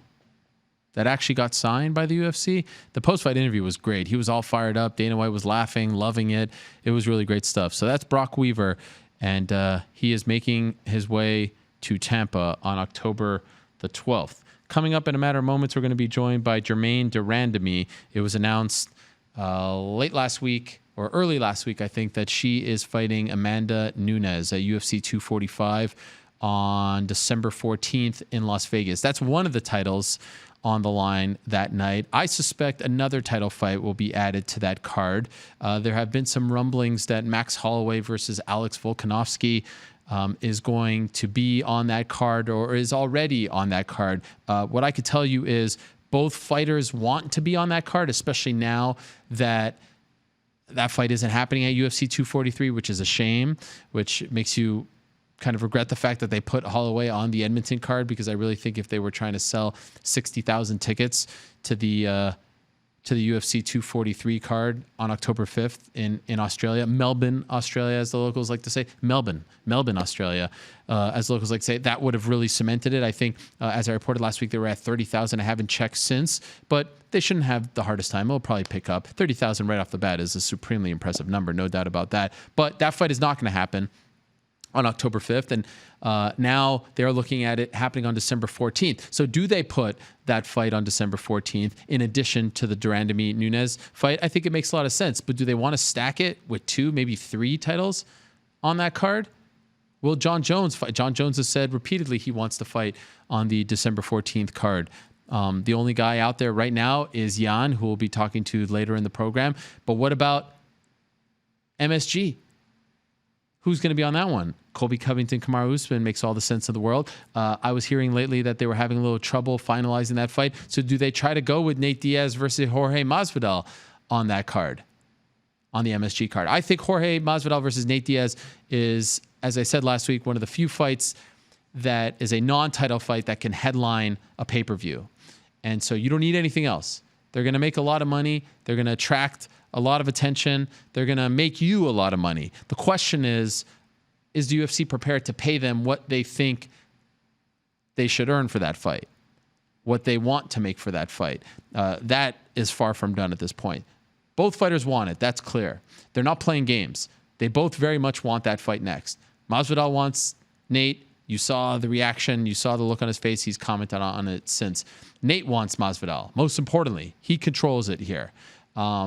And he wants that fight. He's not using Masvidal to get to Conor McGregor or Khabib Nurmagomedov. He wants that fight. That show is in 10 weeks. MSG is in 10 weeks. If they can't make Covington versus Usman for MSG, that's the fight to make. But that's in 10 weeks. Can they agree in that short amount of time? Remains to be seen. And I don't think so. If they can't get that fight done for MSG, basically, if Usman Covington is not going to happen in MSG, and I'm not saying it's not going to happen, but I just heard that there was a bit of a snafu, if you will. But we'll see. If that doesn't happen for MSG, then you go to Nate versus Masvidal, and you try to get that done. And then if you can get that done, then where does that leave us with December 14th? Because then you're looking at a potential 3 title fight card, because you can't swap one of those, meaning you can't say, oh, John Jones go on December 14th because... John Jones go on November 2nd at MSG because Nate and Masvidal aren't going to be on a card with 1 championship fight, maybe 2 championship fights, because those guys are going to make a lot of money. No sense in splitting up the pie, especially when you have a couple of champions who get pay-per-view points. So it's a really interesting time. What are they going to do with those last 2 shows? November 2nd, December 14th. And when I say those last 2 shows, I mean the last 2 pay-per-views. Do they go with Covington Usman on that November 2nd card? And then what happens to Nate Masvidal? And if they can't get Covington Usman on November 2nd, do they go with Nate Masvidal on November 2nd? And then do they go with 3 title fights on December 14th? Do you understand what I'm saying? It's all very confusing. Anyway, one fight that we know that is going to happen on December 14th right now is Germaine Randamie versus Amanda Nunes. Rematch of a fight that happened almost 6 years ago. We spoke to Randamie last month about potentially getting this title fight. She is now getting the title fight. She joins us right now via the phone. Germaine, how are you? Hi, Ariel. I'm doing great. How are you? I'm doing really well. So congratulations on getting this big opportunity. Were you surprised when you got the call that you'd be fighting for the belt next? Yeah, of course. You're always surprised. You never know what's going to happen with the UFC, right? So I was surprised, but I was happy to hear it, and I'm ready to go. So I'm very happy with this opportunity. What was your reaction to the way the whole situation with Chris Cyborg unfolded? Now she's not a part of the UFC anymore, and it seems like her not being a part of the UFC led to you getting the title shot. Yeah, what can I say about it? I think it's a very sad situation. I think Chris, she did a lot for the sport, and she's a woman. She made her own decisions, and so does Dana and the UFC. And, it's not up to me to think much about it, They had a disagreement or whatever, and this is the end result. But, with her being fired or not continue working for the UFC made it possible that I was going to fight Amanda earlier than probably was planned. If Chris did re-sign with the UFC, and if they did give her a title shot, were there already any talks of you fighting someone else in like a number 1 contender fight, or had it not reached that point yet? No, it really did not have reached that point yet, and that was because, and if it was, I didn't mind fighting a fight before that. Like I said, I came out injury-free with the Aston Ladd fight, and I feel healthy right now. I'm ready to go, so I wanted to stay active. So I said before I was not going to wait, so I hoped I was going to fight somewhere December. That's what I was praying for, and I got what I wished for, so so we got to go now. Were there any talks of this fight happening at 145 for the 145 belt as opposed to 135? To be honest, Ariel, that up to my management. You know, Brian Butler, my manager with Sucker Punch, he takes care of all that stuff. And I think the UFC knows I'm aiming for 135. So, you know, they could have offered it, but, you know, I was still going to stick to the 135. I still believe, like I've said it many times, I still believe, honestly, there's a lot to do in the 135 division, which is very active. And, you know, let's stir some shit up. So, and I like that and respect that. So as you know, like this fight announcement is relatively fresh. It's relatively new. Are you prepared? So we're a little less than 4 months away from the fight. I suspect every interview that you do leading up to this fight will bring up, your first title reign, right? And what happened. And you have to talk about that just as you're starting to move away from all of that. Are you prepared for this? Is this like the unfortunate byproduct to this whole great situation for you? Ariel, I'm so ready for it. The most important thing is, I have control over how I react on the situation, and my sole focus is to be the best Germaine I can possibly be.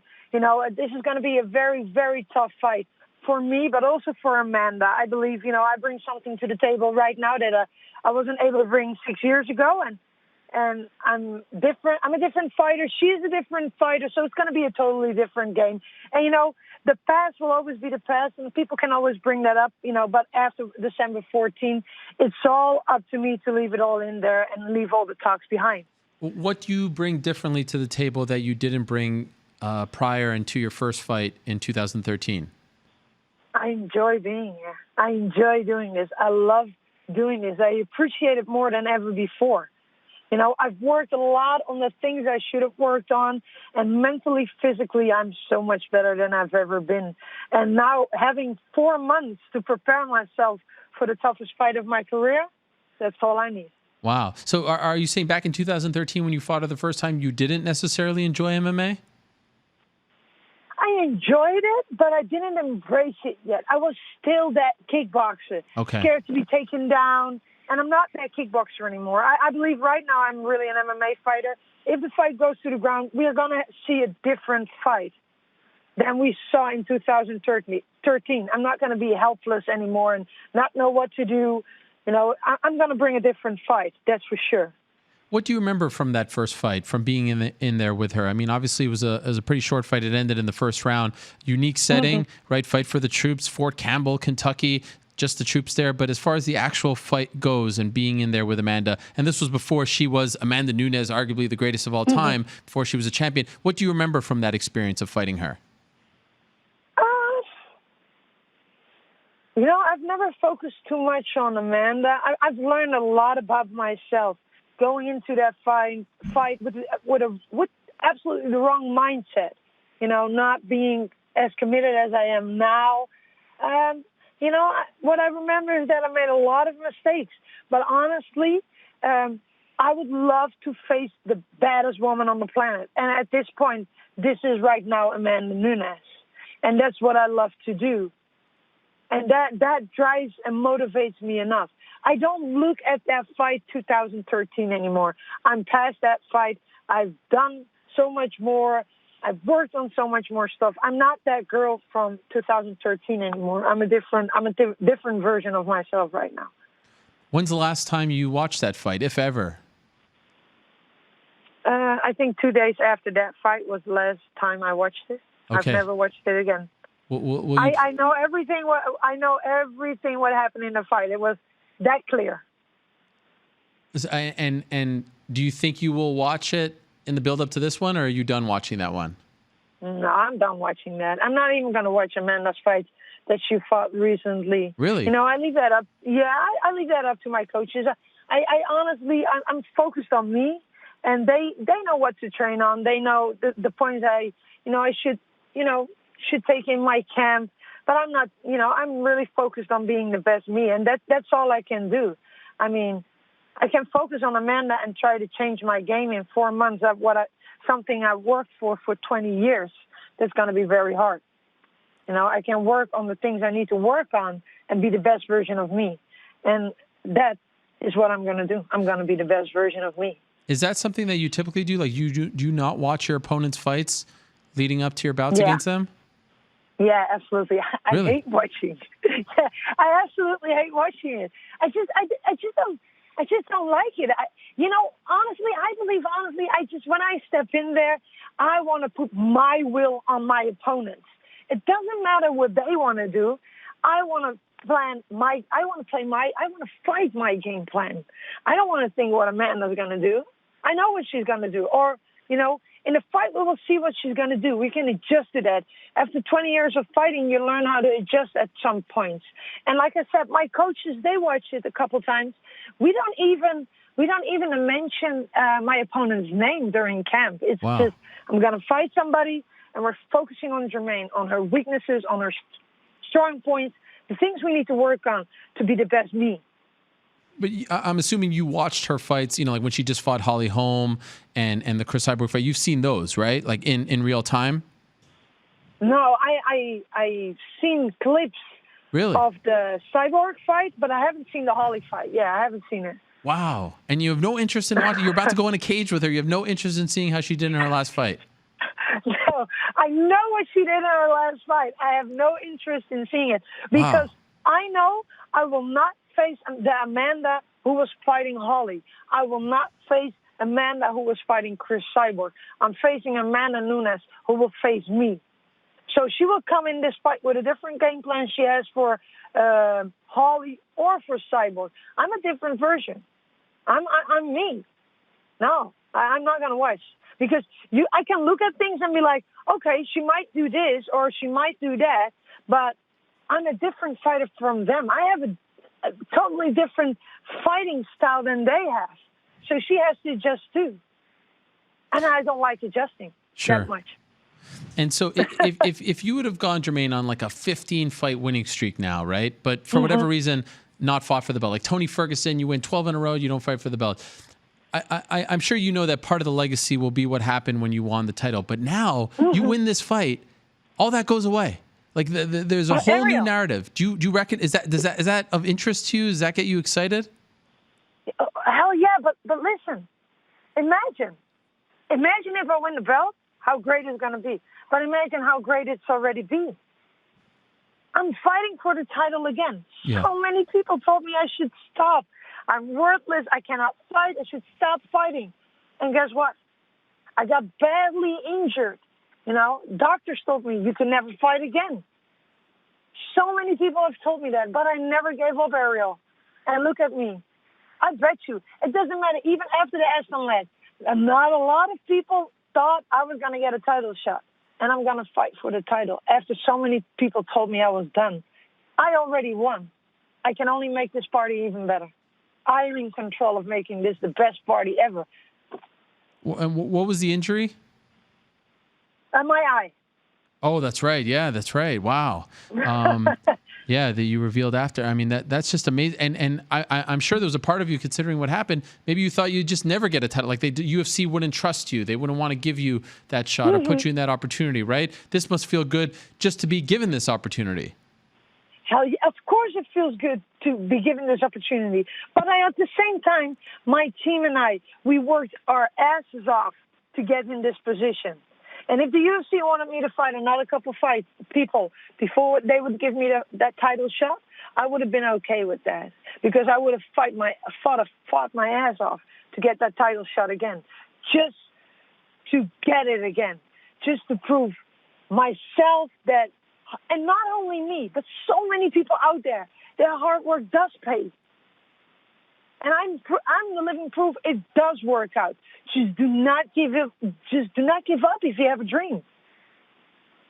A lot of people talk about like being in a good mood and being happy, being in a better place, and you don't often believe them. Like, I can't see you right now. You're on via phone for those just listening. I can feel the smile. Like, I can see the smile on your face. I can feel the happiness. I'm not just saying this to make you feel good. I can feel that you are much happier than you were like a year ago when we were talking. It's amazing. How did you do this? How did you turn it around? Well, first of all, thank you. But I honestly believe that, a day without laughter is a day wasted. I mean, life is so short. I see people around us, that die so young, and children in the hospital being so sick, or children in war zones, or people in war zones, people that doubt themselves, don't believe that they can do things. I mean, life is too short to to feel sad. You can feel sad. I feel sad at some points too. You know, I don't always smile either. I have my bad days too. We all have them.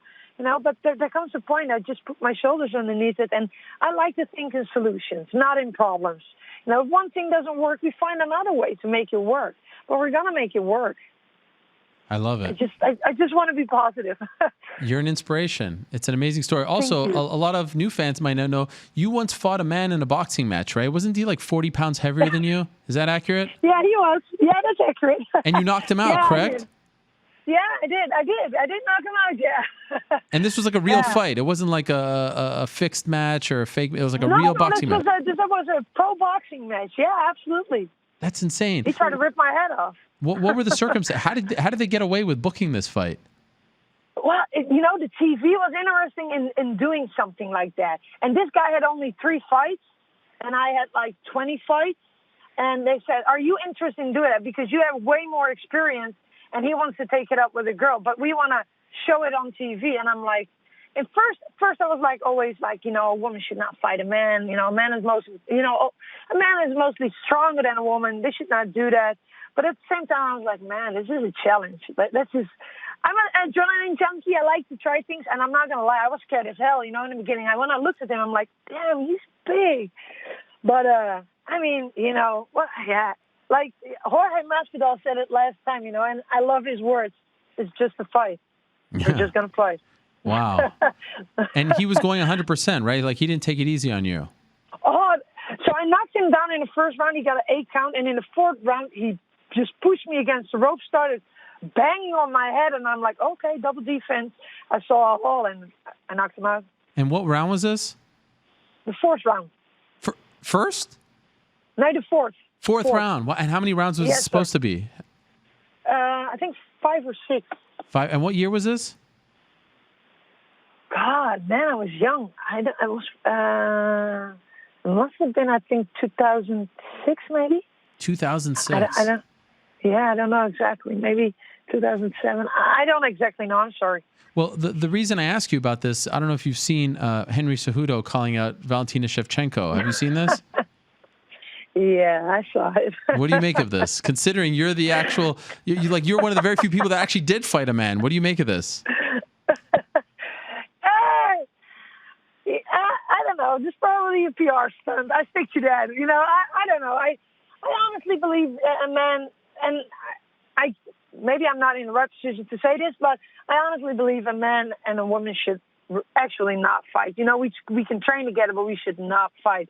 But at the same time, you know, if it was a kickboxing match, so let's say it was a kickboxing match, I honestly, with all due respect for Henry Cejudo, but Valentina is a different kind of beast. You know, I believe if it was a kickboxing match, she might kick his ass. I absolutely believe that. Wow. In MMA, you know, with his wrestling, you know, he's a man. Sure. You know, I believe he shouldn't do that. But if it was a kickboxing match, no takedowns, I put my money on Valentina without any doubt. After you beat that guy in around 2006 or so, did anyone ever come to you with more offers to fight guys, or was it just that one time? No, that was just one time. Really? One time. Interesting. I thought like you have a whole career as the woman who beats up on men. No, but honestly, I also said after the fight, I'm not going to do that again. I mean, that was silly. I mean, that was crazy. Yeah, we should not do that. Okay. Well, Germaine, I really want to congratulate you on getting this because I think it's an amazing story. Everyone was doubting you whether or not you'd get this opportunity, get this chance. It's a beautiful thing that you're getting this chance. You're getting a chance to not only fight for the belt again, but to avenge your last loss back in 2013. And you're doing it with a smile, and you're an inspiration. So I'm really happy for you. Congratulations on getting the fight, and good luck in training. Good luck in preparing for it December 14th. Thank you so much, Ariel. I appreciate it, and thank you for having me on the show. Thank you. Always. There she is, the Iron Lady herself, Germaine de Randamie, meets Amanda Nunes December 14th in Las Vegas. So we'll see if that's the only title fight on the card. We shall find out. Will they put another? Will they put 2 more? It all depends.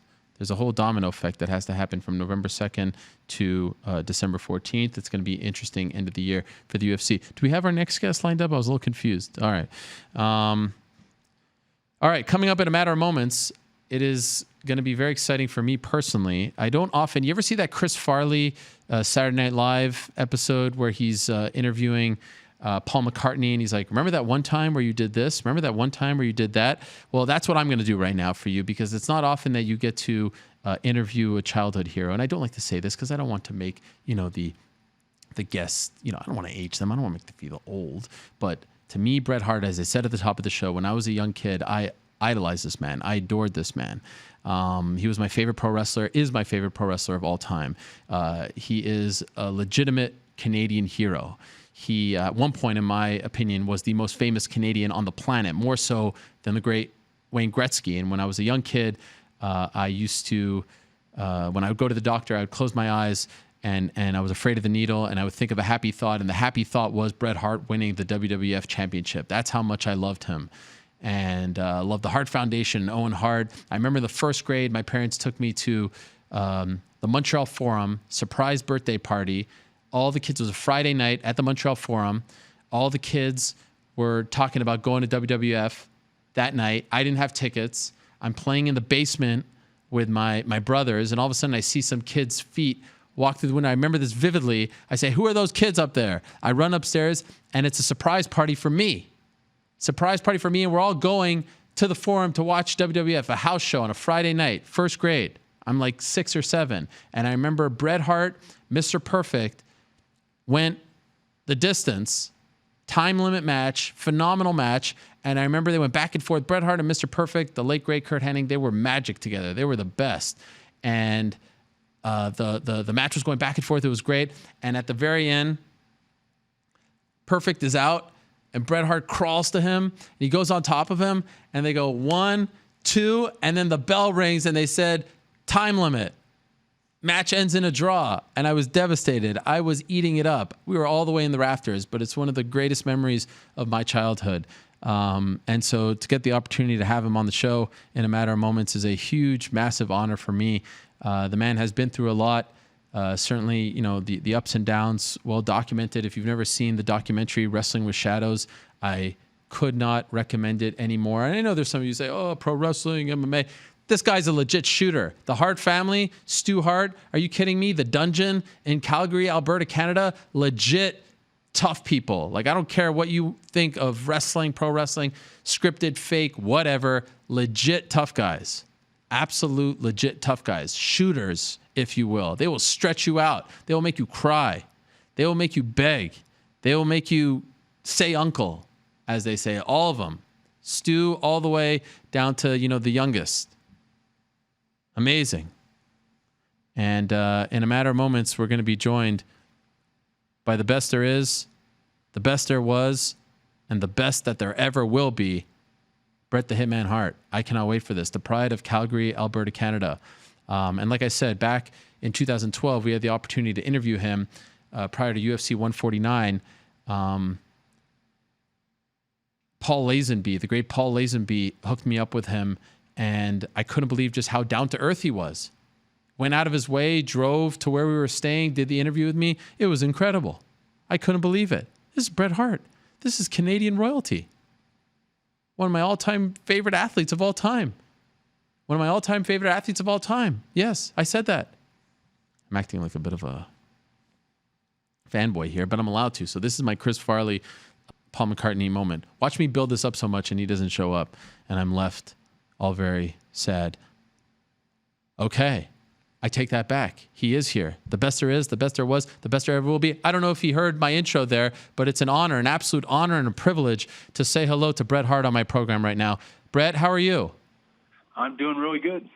I appreciate you doing this. Catch the tail end of that. Okay, well, I just want to let you know. I mean, look, you hear this all the time, Bret, and I'm not trying to make you feel old or to age you or anything like that, but you were my guy, Bret. When I was a young kid and I would go get a shot at my doctor would tell me, think of something positive. Think of something that makes you feel good. I would close my eyes and I would think of you winning the WWF Championship. That's how much I loved you, Bret, back in the day. So for me, when I say it's an honor, it truly is an honor to talk to you on the show today. Well, that's what it's all about for me, anyway.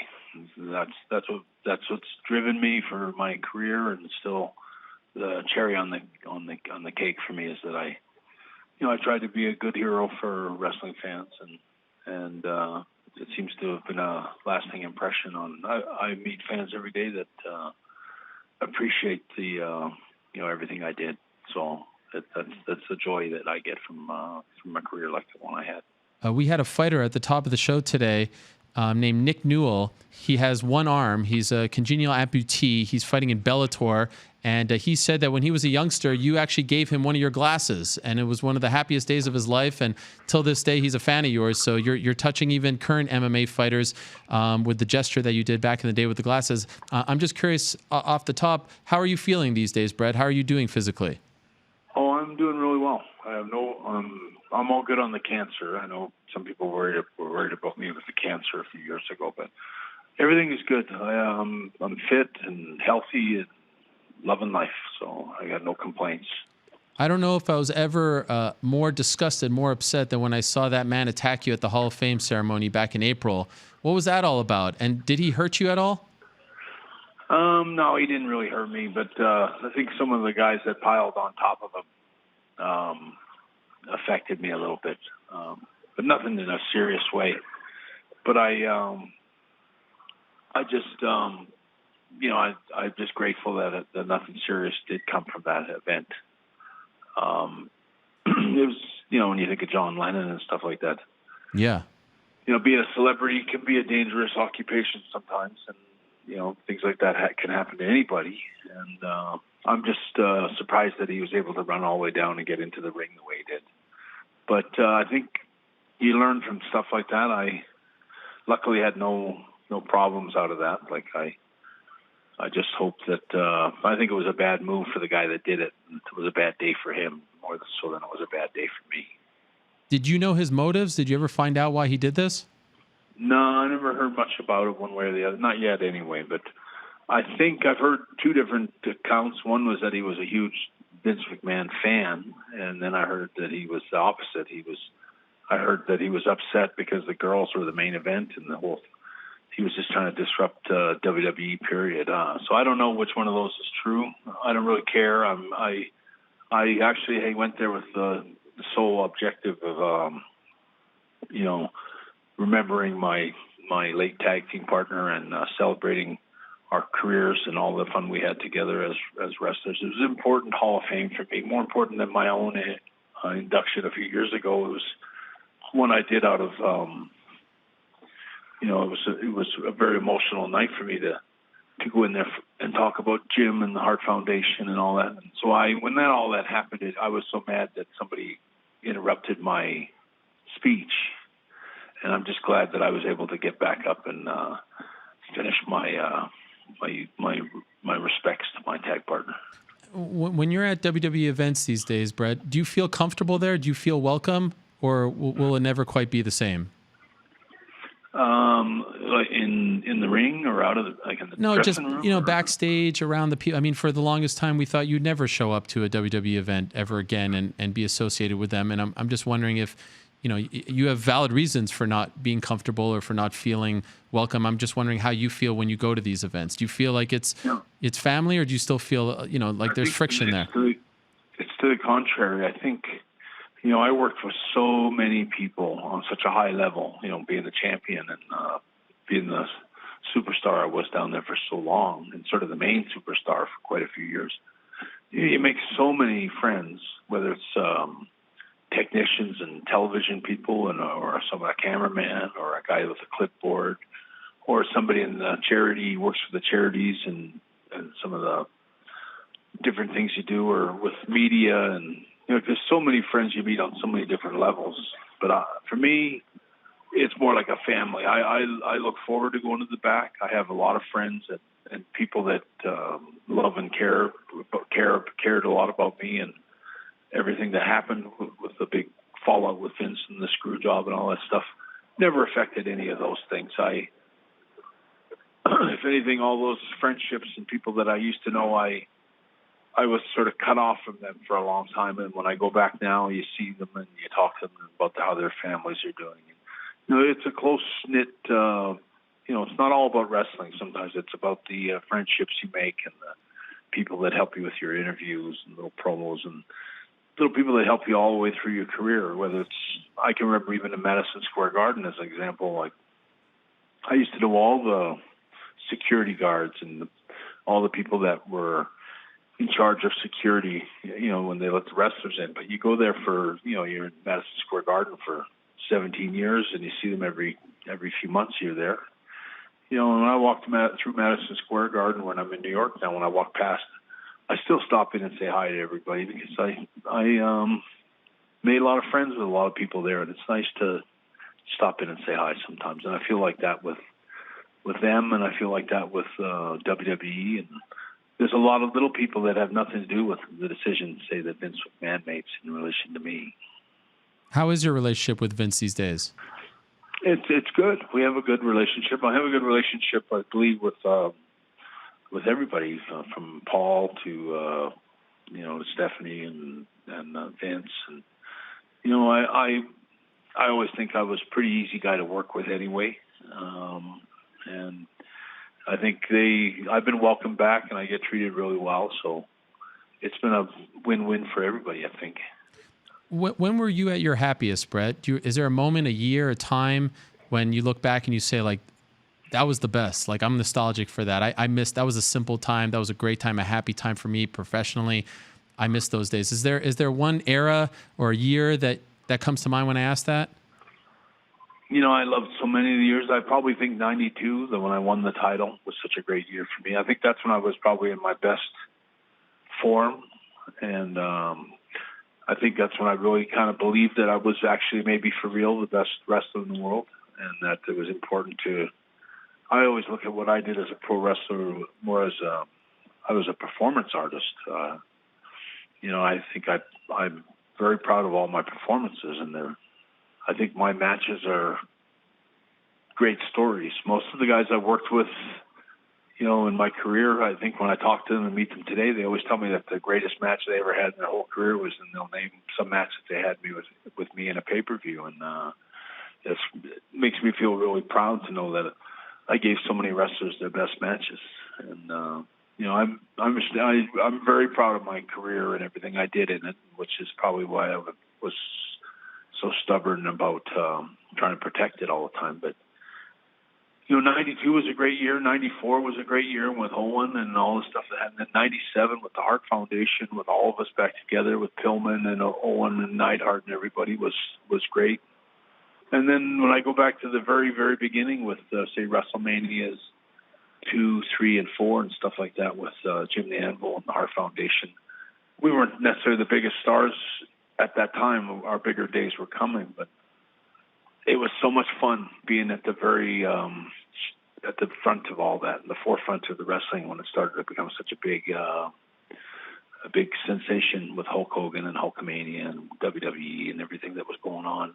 I'm just so glad I got to be part of it, and those were great memories for me. I fell in love with the Hitman character when you were screwed by Bad News Brown at WrestleMania 4. I felt like you were wrong there, and that's when I really got on board, and you became my guy because I was emotionally invested in your journey of, righting that wrong and being the man. So when you say WrestleMania 4, it kind of like, it sends chills down my spine because I remember being a young kid. I was at the Forum in 1988 when you and 1988 when you and Mr. Perfect fought to a draw. My first event live. So just great memories. It's such an honor. If I could just ask you a couple more questions. I know you're really busy. Is that okay, Bret? Sure. Okay. What is your relationship like with AEW? Because you were sort of a surprise when you showed up to their first show. Are you working with them, or was that a one-off? Neither. I think it was just it was convenience the first time. I'm a big fan of the promotion, and I like a lot of the wrestlers that are there, and I really think it's good for the industry if there's another wrestling company besides WWE. But at the same time, it was just a one-time thing, mostly because I was in the area. But I do have a lot of fondness for what they're trying to do, and I support them, and I hope that they become a real big wrestling company in the next year. Do you watch UFC or mixed martial arts? Oh yeah, I watch it pretty religiously. Yeah, I'm really? a big fan, and I'm like one of those wrestling fans that like that you see them watching wrestling and they keep moving around and jerking their shoulders and getting caught up in the match. I'm like that when I watch UFC. My wife can't watch it with me anymore because I'm jerking all over the room trying to move away from a takedown or something. But I have a lot of respect for it. I also quite proud to say that I'm glad I made a living doing what I did in the sense that I tried to pretend and make it look real. I tried to emulate a UFC wrestler with my wrestling style as much as I could throughout my career, because I always feel that UFC wrestling or fighting is that's what we try to reproduce. Like I would say my WrestleMania 13 match with Steve Austin is as good as any UFC fight that you can find, except for this one difference. No animals were harmed in the making of my movie. And I'm so proud of that today. I'm so glad I didn't have to punch my opponent's face in, and then meet his kids in the back and talk to his wife. I'm glad pro wrestling is what it is. And people have frowned on wrestling for so many years for being, fake or not real or phony or whatever. But it's, I think it's finally, you're starting to realize that what the great performance is all about in pro wrestling is it's artistic, it's imagination, it's a ballet of violence that's not necessarily meant to. I mean, I think it's great that kids watch wrestling. I think it's necessary. It's a solid life builder. It builds things. It makes kids, like you said, you were such a big fan of mine when you were a kid. Kids need heroes, and I was proud to be a hero for kids, and tried to lead my life in that way where I was a good example. Like if your kids were watching Bret the Hitman Hart on TV, they were in a good place. I was a good guy for them to watch. I tried to be a good hero. I tried to set good examples. I thought I achieved a lot of that, and one of the, it was always hard to turn all that around and suddenly become a bad guy, say. There's a lot of things that are real in pro wrestling, like, character changes and things like that affect your life. But for me, I was always very conscious of my fans, and I always tried my best to give them the best match of the night. I wanted to have the best match every night, and I think for most of my career, I always had the best match on every card that I was on. Yep. And for a lot of it, and I've always been really proud of that, whether it was working for my dad or Vince McMahon or whoever else. Do you have a favorite fighter, a guy that is on the card you have to watch him right now in the UFC or MMA? UFC. I was a huge Weidman fan. He was, and I'm a Big Jones fan. Okay, interesting. And I'm trying to think of his name. I can't think of it. It's the Russian guy that's got the long beard that looks like he's from Afghanistan or something like that. But he's Russian. I really love his style. I want to see the guy that can beat him. I don't think anyone's going to beat him. I bet you he retires. Khabib Nurmagomedov? I think that might be him. The guy who beat Conor McGregor? Yeah, he's incredible. And there's another guy, isn't there? Another guy that knows him or is part, like they train together or something like that. I think there's one other fella. But I think the beauty of their wrestling or fighting is they're unorthodox. And American fighters and a lot of the fighters are familiar with tactics from different places, but I believe that Russian guy has a style and an unorthodox style that's unlike anything else, and that probably goes back hundreds of years to relatives in his family and how they take. I know wrestling is a very serious thing for some of those countries, like Afghanistan and just all the Turkey and some of those places that they've always been huge wrestling meccas. So, I mean, I love it applies kind of to my pro wrestling kind of logic where you have Japanese wrestlers and English wrestlers. And you could always learn little things from each group. Even lucha libre, like Mexican wrestlers, you can pick up one or two moves that you can add to your repertoire of moves that sets you apart from everyone else just because you got different styles mixed in. And I see that being very true thing with UFC that there's a lot of different styles, and I find UFC it becomes more and more interesting all the time as the fighters are getting better and better and better all the time. So I'm a big fan. I have a lot of respect for them, but I'm so glad I chose pro wrestling as my career. If I could end on this, Bret, there was a time where you were the most famous Canadian in the world. You represented our country. By the way, I'm a fellow Canadian. I'm from Montreal. I was at the Screw Job in 1997. My heart was broken, so I don't say it lightly when I say I was a big fan.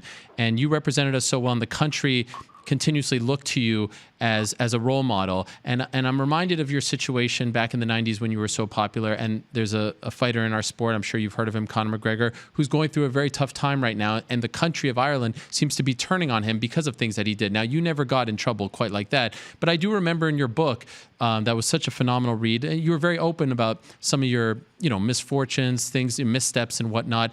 Would you have any advice for someone like Conor, a guy who is literally the face of a country? Everyone's turning to you. You're put up on a pedestal. You're a role model, but yet you're human. You make mistakes as well. For someone who is having a hard time dealing with that, did you ever have moments where you felt like this is too much? This is too much pressure. I can't be what everyone wants me to be. I just need to be my own guy. And if so, how did you get around that? How did you overcome that?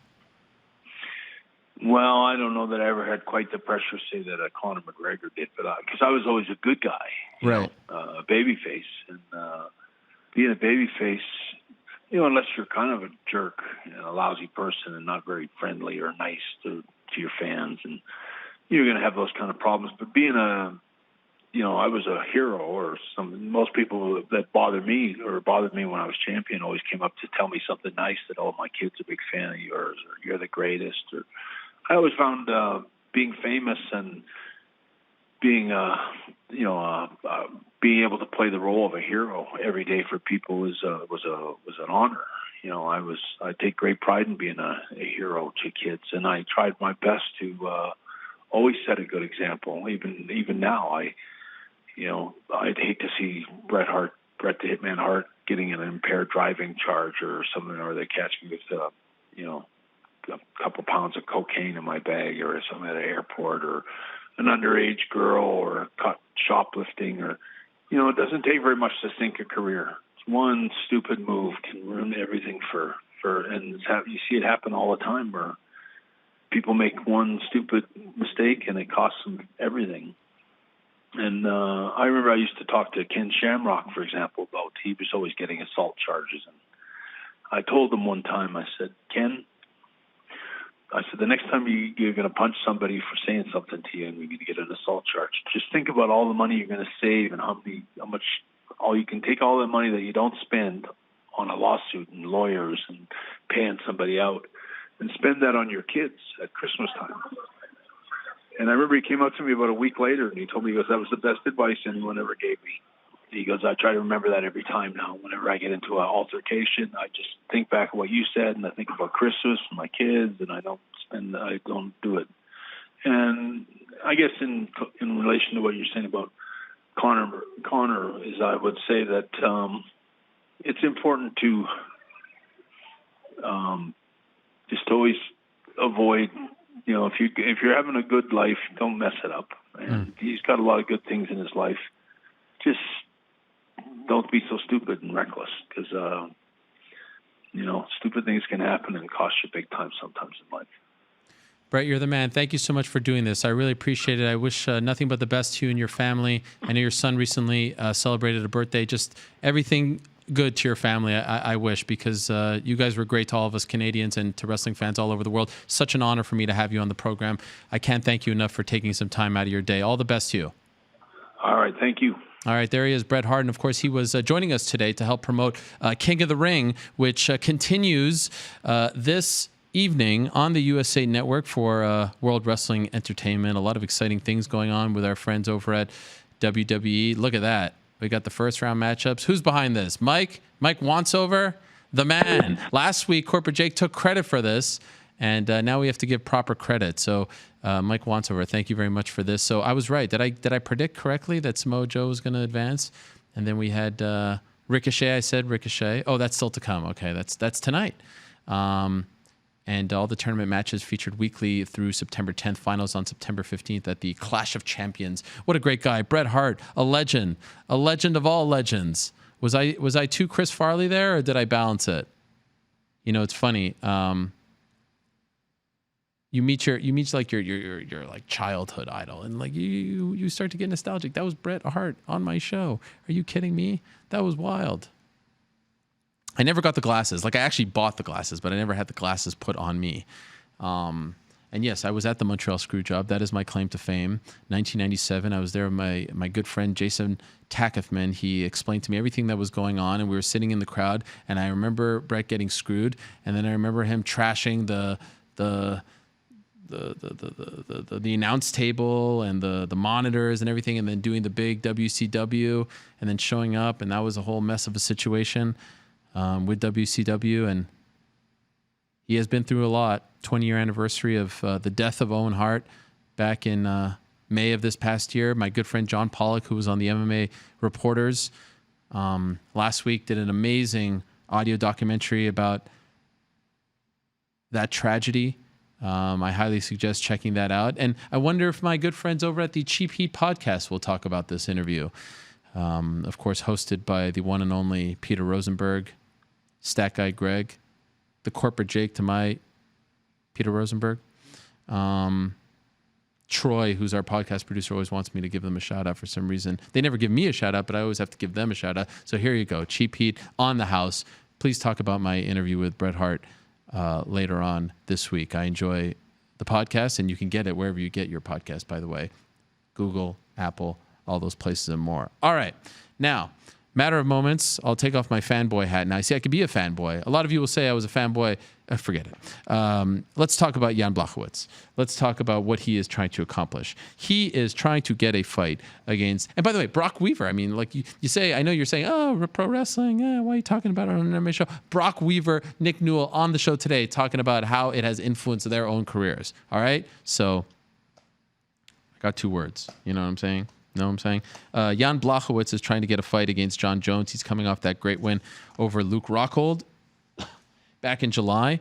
24-8, 7-5 in the UFC. Knocked out Luke Rockhold in his 205-pound debut back at UFC 239. He's won 5 of 6. 5th ranked light heavyweight. Corporate J coming in super hot there with the microphone. I mean, what happened? Did you just drop the microphone? What happened there? Speak. Speak now. Forever hold your peace. He's nowhere to be found. All right, let's go to Poland now and say hello to Jan via the magic of Skype. There he is. Jan, how are you? Good, and how are you? I'm doing great. Now, once and for all, I want to get the proper pronunciation of your last name. Is it, now tell me if I'm right or wrong, Blachowicz? Yes, almost perfect. Almost perfect. Blachowicz. Blachowicz. Yes, now it's good. Blachowicz. Yes. All right. Exactly like this. I think we need to get it right, because maybe you'll be fighting for a title very soon, and we have to get your name right. So, I hope so. You have been very vocal. You want this title fight. Where do we stand? Are you going to get it? I hope so. I don't know yet anything, but I think I deserve for that, and I hope so they give it to me. Has your management talked to the UFC? Yes, they talk together, but we have to back to this conservation one more time. So we're gonna back maybe today, maybe tomorrow, because I have some small surgery on my elbow. Today I do my first hard training. My elbow is perfect, so now I can start to talk with UFC again about next fight against John Jones. Of course, I want this fight. I need this fight, and I'm ready for this fight. Why do you need this fight? Why? Because I train all my life, and I deserve for this fight. It's my time. When I knock out Luke Rockhold, I think I proved that I deserve to the title shot. And so, is it accurate to say that John Jones is in? Like, John Jones wants to fight December 14th. Are they waiting on you to see if your elbow is okay? Like, if you're okay, the fight is on? No, I don't know that. I sent an email today that I'm ready to fight, and I want John Jones. And we will see what they answer. I hope so. They give it to me. Do you think he wants you? Maybe. We will see. Maybe he's got a lot to lose in this fight. because if he get this fight, if he give me this fight, it's gonna be really pressure put it on him. So maybe he don't want this fight, but we will see. I'm ready for him, and I've got the legendary Polish power inside me, and I will prove it in the fight. I can stop John Jones. Do you think there is a part of John Jones that says, wait a second, I saw what this man did to Luke Rockhold. I saw him getting knocked out, the vicious Polish power. I want nothing to do with that man. Do you think there's a part of him that is feeling that way? Maybe it's in his head, something like this. Do you feel like he's talking a lot of people these days? I see him talking about Brock Lesnar. I see him talking about Daniel Cormier. I see him talking about a lot of people. I don't see him talking about you all that much. Do you feel like he's avoiding you? I don't know. Maybe he I don't know. Brock Lesnar, he's not good fighter, He not gonna. He just good. That's gonna be just good media fight. I don't know how to say it, but with me, it's gonna be really hard fight for him. Of course, if he's gonna fight against me. He just say one time on Twitter that I'm a strong and good technical fighter, so he start watching on me. Okay. And by the way, could we ask you to put the camera, because I'm only seeing like the bottom half of your mouth right now. Oh, yeah, a little bit. No, there. Oh. No, the other way. Right. Opposite. Boom. Stay right there. Oh, like this. Okay. That's perfect. I see all my face. Now you see your face. Okay, that's perfect. Oh, this is much better. Okay. Wait, so you said that he's a good media fighter? What did you mean by that? He said that he would like to fight against Brock Lesnar. Yeah. It's going to be good fight for me, but only for not like sports fight. It's going to be like only good for I don't know, for likes and for I don't know how to say it. Yeah. Retweets for attention. Yeah, exactly. Yeah, you're here to actually get your opportunity. And when you look around, I look at the division, I don't really see anyone else who's available right now. Me too. Right? Me too. And I'm ready. If they give me this fight, I'm going to be ready tomorrow. I can go to USA and fight him tomorrow, even that, if they're going to do this. What happened to your elbow? That was old, small injury, nothing serious, I just have to clean it, and now everything is good. Did you feel like the UFC wanted Luke Rockhold to beat you? Like they were setting him up as the former champion, the good-looking guy, to fight John Jones? A lot of people say that if he's going to beat me, then he's going to be next for John Jones. So I beat him, so it's normal. It's my turn now. Yeah. Did you feel disrespected in the build-up to that fight? A little bit, but now I think I deserve for respect and deserve for the title shot. After when I knock out. Yeah. After the fight, Dana White said that he thinks that Luke Rockhold should retire. Do you agree with that? I don't care what he's gonna do. He can go to retire. He can try to do another fight. I don't care what he's gonna do. I wish him best in his life, but I don't care. You wish him best in his life or bad in his life? Best. Oh, best. Okay, yeah. Well, because it did seem like when you guys did the face-off, like he was kind of looking at you like there was some friction there. Did you feel like he was looking down on you or he don't respect me? Yeah. Yeah. He don't respect me all the time. He was. I don't know how to say it in English, but he was some kind of like rude for me. It was really annoying what he doing. It wasn't fun. It wasn't nice. It was really bad. What he do, what he say, what he think about me. And he get what he deserved in the fight. Of all your wins thus far in your career, KSW, UFC, was that the most satisfying win because you felt this way about him going into that fight? I think so, yes.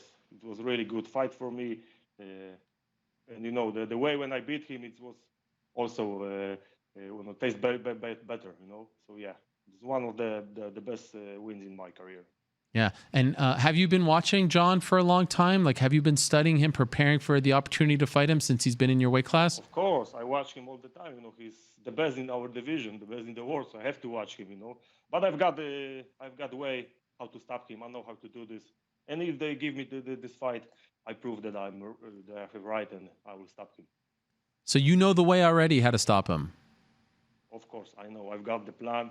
And just I need the chance to prove it, and I'm right. Can you share the plan with us? What's the plan? No, right now, no, it's secret. It's top secret. Okay, but you know it. You see the game plan. You have it there. I know it. I've got it in my mind. I know how to do it, and I will do this. When you watch him now, do you feel like he's the same John Jones? Because he's been criticized as of late. Thiago Santos, Anthony Smith. Oh, he's not the same. He's not as... He is the same. Yeah? The same, but we are just better, Oh. We start catching him, We become on his level right now, But he is all the time the same fighter. Did you watch his fight against Thiago Santos? Yes, of course, in the green room after my fight. Were you impressed?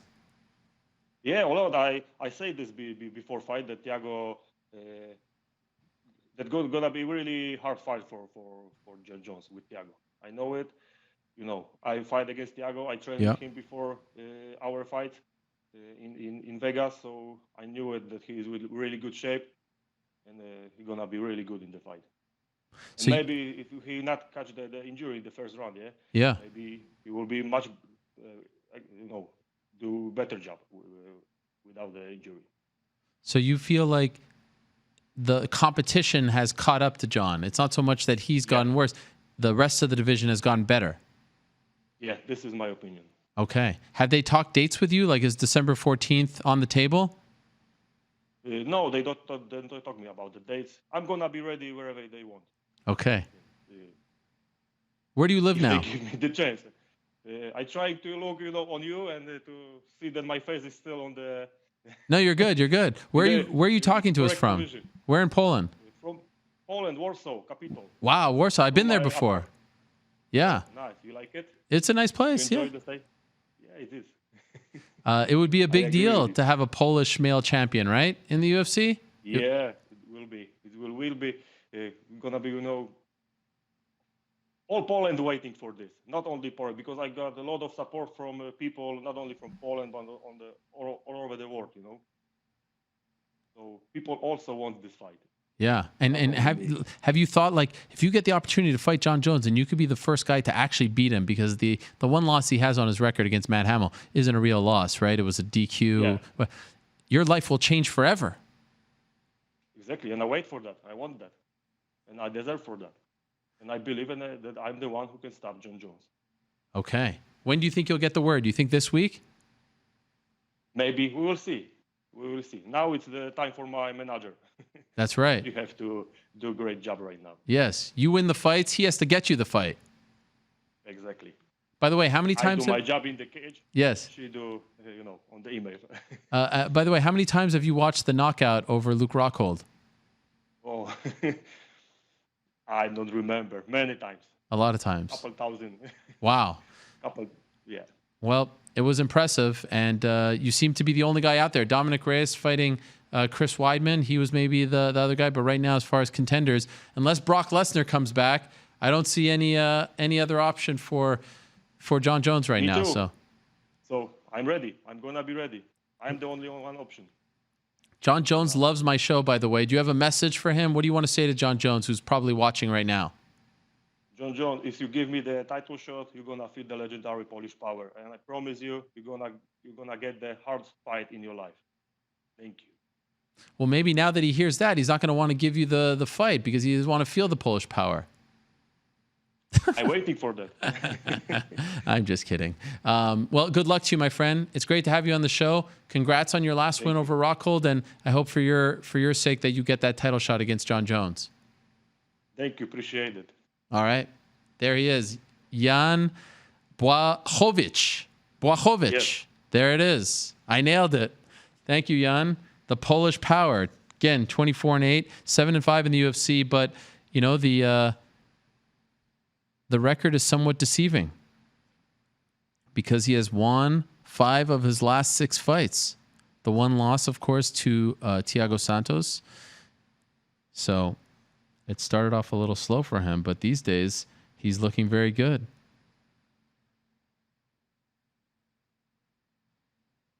By the way, 4 of his last 5 wins have earned post-fight bonuses. So this is a man who is, quote unquote, dare I say, on fire. So he's hoping to fight John Jones, and it seems like John Jones could land on the December 14th Las Vegas card. There's only 2 more pay-per-views back into the year, November 2nd, December 14th. A lot of fighters don't want to fight in New York. Like, the appeal of Madison Square Garden isn't as great as maybe we once thought, because in New York State you have to pay pretty high taxes compared to Nevada, where you don't pay any taxes. I think the taxes in New York, off the top of my head, is 12%, 13%. In Nevada, there is no state income tax, right? So a lot of fighters would prefer to fight in Nevada. Even though John Jones from New York State, has always talked about in the past about wanting to fight in New York, I think these days he would rather fight in Nevada. So will he end up on that card? We'll find out. One fight that did get signed for that card, UFC 245, is Matt Brown versus Ben Saunders. And Matt Brown hasn't fought in almost 2 years. It was November of 2017, his last fight. Remember that fight over the knockout over Diego Sanchez? We thought maybe that would be his retirement fight. Well, it didn't end up being his retirement fight. Shortly after, he tore his ACL. He was booked to fight Carlos Condit, tore his ACL in I think around April or so. And then we thought maybe that would signal the end of Matt Brown's career. But he's back. How about that? Fighting Ben Saunders on December 14th. And Matt Brown has quickly become one of my favorite fighter follows on Twitter. If you don't follow him, his name is I Am the Immortal, at I Am the Immortal. His nickname is Matt the Immortal Brown. And he's just, I don't know, he's just on point. I really like his tweets. You know, for the most part, fighter tweets, fighter Instagram can be a little mundane. You know, I'm doing this, I'm doing that, I'm training for this, I'm training for that, I'm eating this, I'm eating that. I mean, it's all like, yeah, it's not exactly the most interesting stuff. His takes, very smart, not just on fighting. I mean, I like it. I really do. It's come a long way. And so we'll close up the show with a little Matt Brown talk. And then we shall say goodbye. Again, the UFC is back this Saturday in China, Shenzhen, China, which is, if you follow the news, a place that has been very much in the news these days. Interesting that the UFC is going back there, but they've assured everyone that it will be safe and that there's nothing to worry about. I know Jessica Andrade is already there. Zhang Weili already lives and trains in China.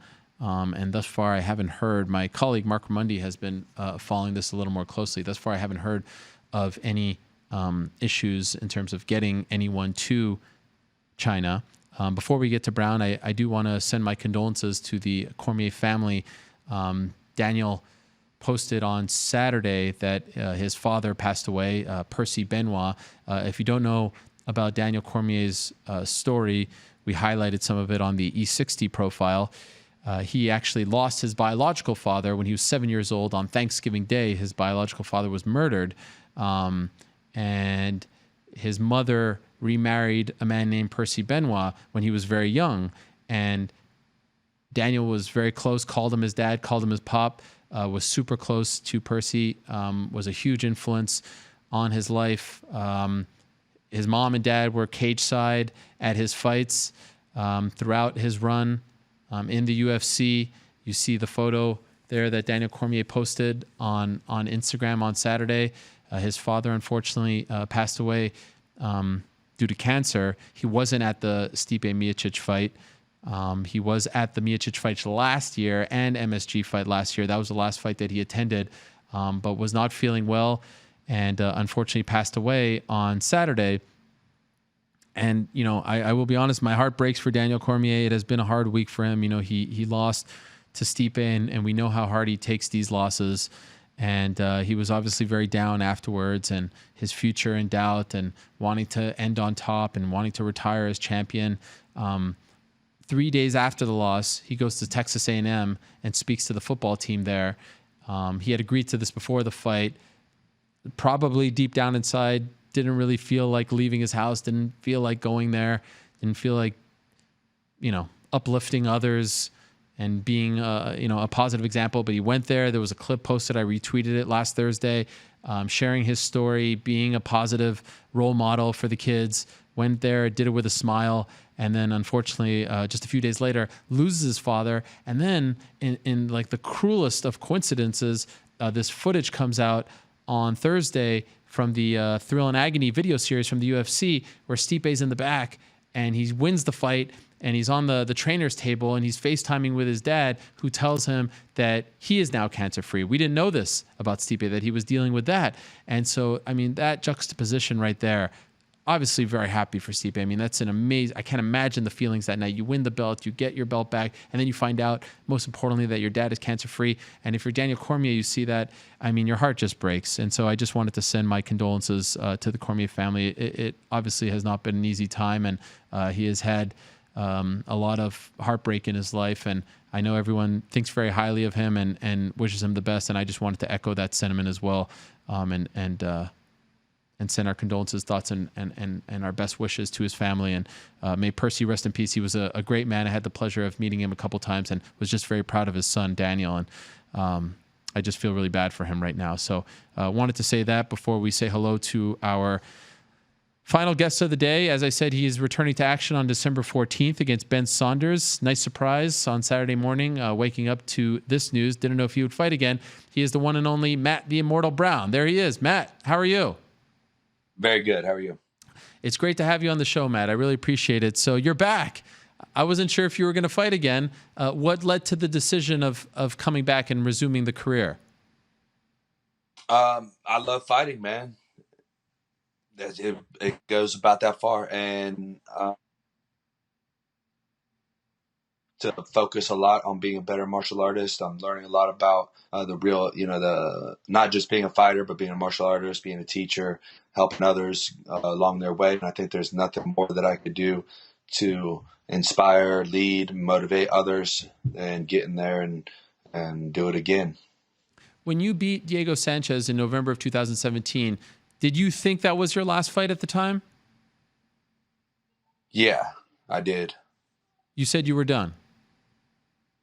Yes. Yeah. I mean, I was done at that point. Yeah. And why were you done? What were you feeling? Just maybe, God, it was a long time ago. Been through a lot of things since. I was just done, just felt like I'd peaked out in the sport. Like that was just the best that I could do. And I wasn't going to get any farther. I've never really had the intention of just being around, being a journeyman or being a sort of a second place guy.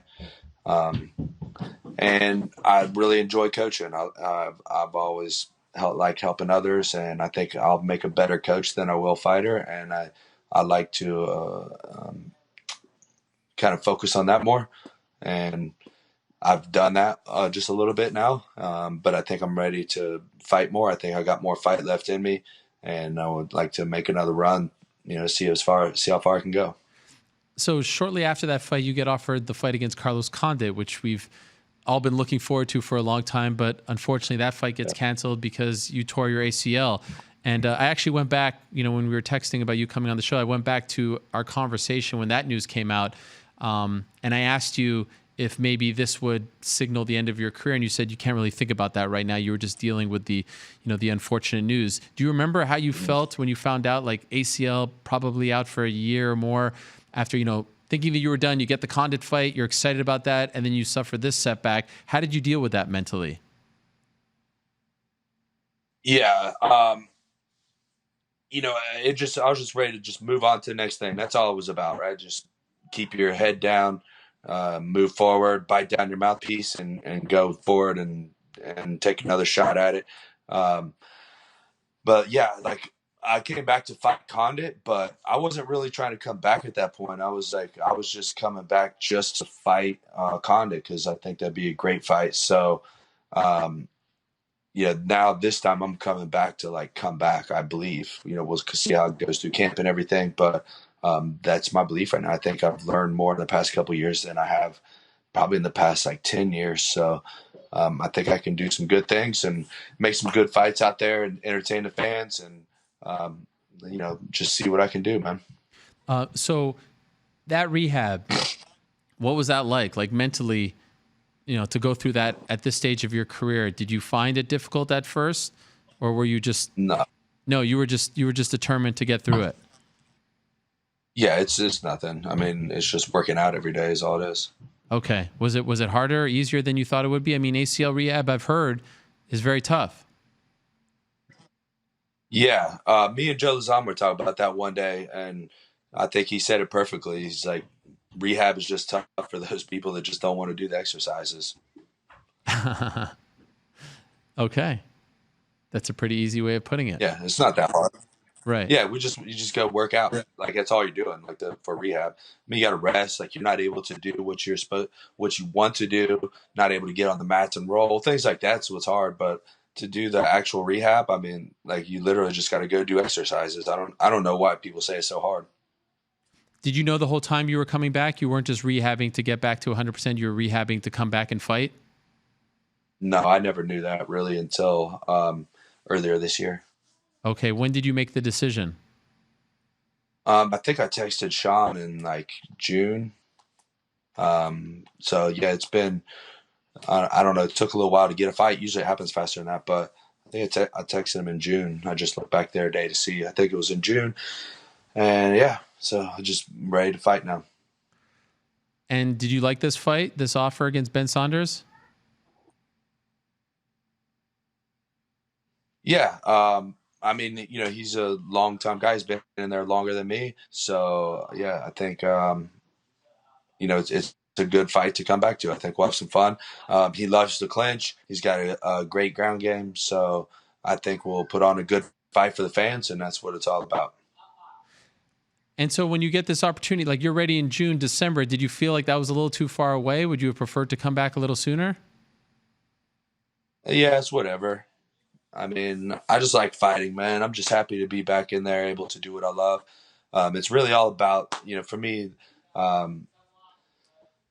you know, just having fun in there, man. Like just I want to be the best that I can be. So I need to just enjoy the process and not burn myself out, kind of like I've done in the past. Like a lot of times in the past, by the time I get to the fight, I'm like, God, like I've said I wanted to retire so many times. Because by the time I get to the fight, I'm just wore out and exhausted, or at least fight week, and you know, and then you get to relax and fight week or whatever. But I think I can train a lot smarter now. I think I have better people around me. I think I have my head on my shoulder, maybe a clearer sight of things, clear vision. I think with all those things put together, I think I'll perform better. But I'll enjoy the process a lot more, and that's what's really going to create some more longevity for me. And by the way, I don't know if you heard this. I was talking about it before you came on the show, but I'm loving your Twitter these days and your Instagram. I love your quote unquote takes. Really? Yeah. I think it's that's cool to hear that from you. Yeah. Yeah, man. I really think it's look, I remember you once did that radio show and you got in some trouble for like the stuff about women's MMA and all that. But these days, I feel like you're like my favorite. What's that? Did I lose you? I don't know. I couldn't tell if he was just smiling or if he's just frozen. for a second. Your audio cut out for a second. Oh, okay. I was just saying that I feel like you've come a long way in terms of your commentary, and I really enjoy your page. It's always very thoughtful and smart. Your takes on things, inspirational. So whatever you're doing, keep it up. It's great. Is this something you worked at or just kind of evolved?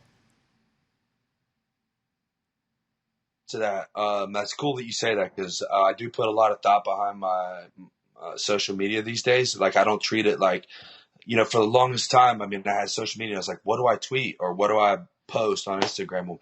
Like just no clue whatsoever. Now I look at it. I look at like what I sort of reverse engineered it. Like, what did it do for me? What do I enjoy out of social media? And like John Danaher was a huge inspiration for like the things that I post. I love the way he posts his stuff. There's a lot of guys out there I could name. He's probably one of the top ones though. But I love when you see a post that has some real value to it. So I thought, why don't I do that too? You know, I can do it. Why not me? So I'm trying to create value in the post now, something that people want to see. Because I guess a lot of people see it. You know, I go look through the insights and stuff. A lot of people look at it. So try to create something worth looking at. No, it's great. I enjoy it. And like I said before you came on, I'm not a huge fan sometimes of like the fighter tweets or the fighter Instagram pages because they can be all kind of the same, you know, like I'm going to work out, I'm going to eat. But your stuff is really good. And I urge anyone out there on social media, which can be a cesspool to give you a follow and to check out your stuff because it's very good. It really is. Have you been? I really do appreciate that. No problem. Yeah, no problem. Have you been keeping tabs on the sport? Like, you still watching the sport during your time off, or did you take a break from watching it?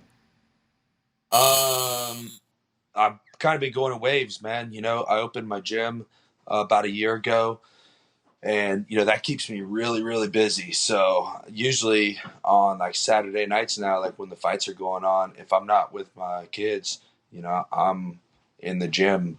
I've been doing like most of the construction myself. I sit in there and I'm the owner operator. I only have a small staff of people that help me. Don't have any investors or nothing. So it's a lot of work, and it's a huge learning process. I'm learning a lot about the business and enjoying all the steps along the way, but I'm not a hands-off type of guy. So I kind of have to be in there. So that's taken a gigantic chunk of my time, and I haven't really followed the sport quite as closely as I would like to, but that's only because my mind is occupied in other places, not because I don't enjoy following the sport. I love this sport. I love everything about it. And, I'll follow it for my life, man. I'm a lifer. I'm here, till the day that I die. And you're back in Ohio now. Yeah. Back to Columbus, Ohio. Okay. Back to the roots. Yeah, man. Ohio's a good place. So. All right. Well, welcome back. Yeah, my pleasure. I really want to build this community here. Like, Ohio has so much talent, and it's just not really tapped into. There's not a lot of people, not a lot of gyms that are really doing the work that they should be doing. There's not a lot of professionalism. There's a lot of like backyard garage gyms. A lot of people kind of just kind of plodding along, just throwing things together. I think there's some professionalism in Ohio would go a long way. And I think that we could harvest a lot of talent. And I think there's no reason that Columbus, Ohio couldn't be like Albuquerque or Coconut Creek or, any of these places that are hotbeds of MMA. There's no reason that we shouldn't have that here.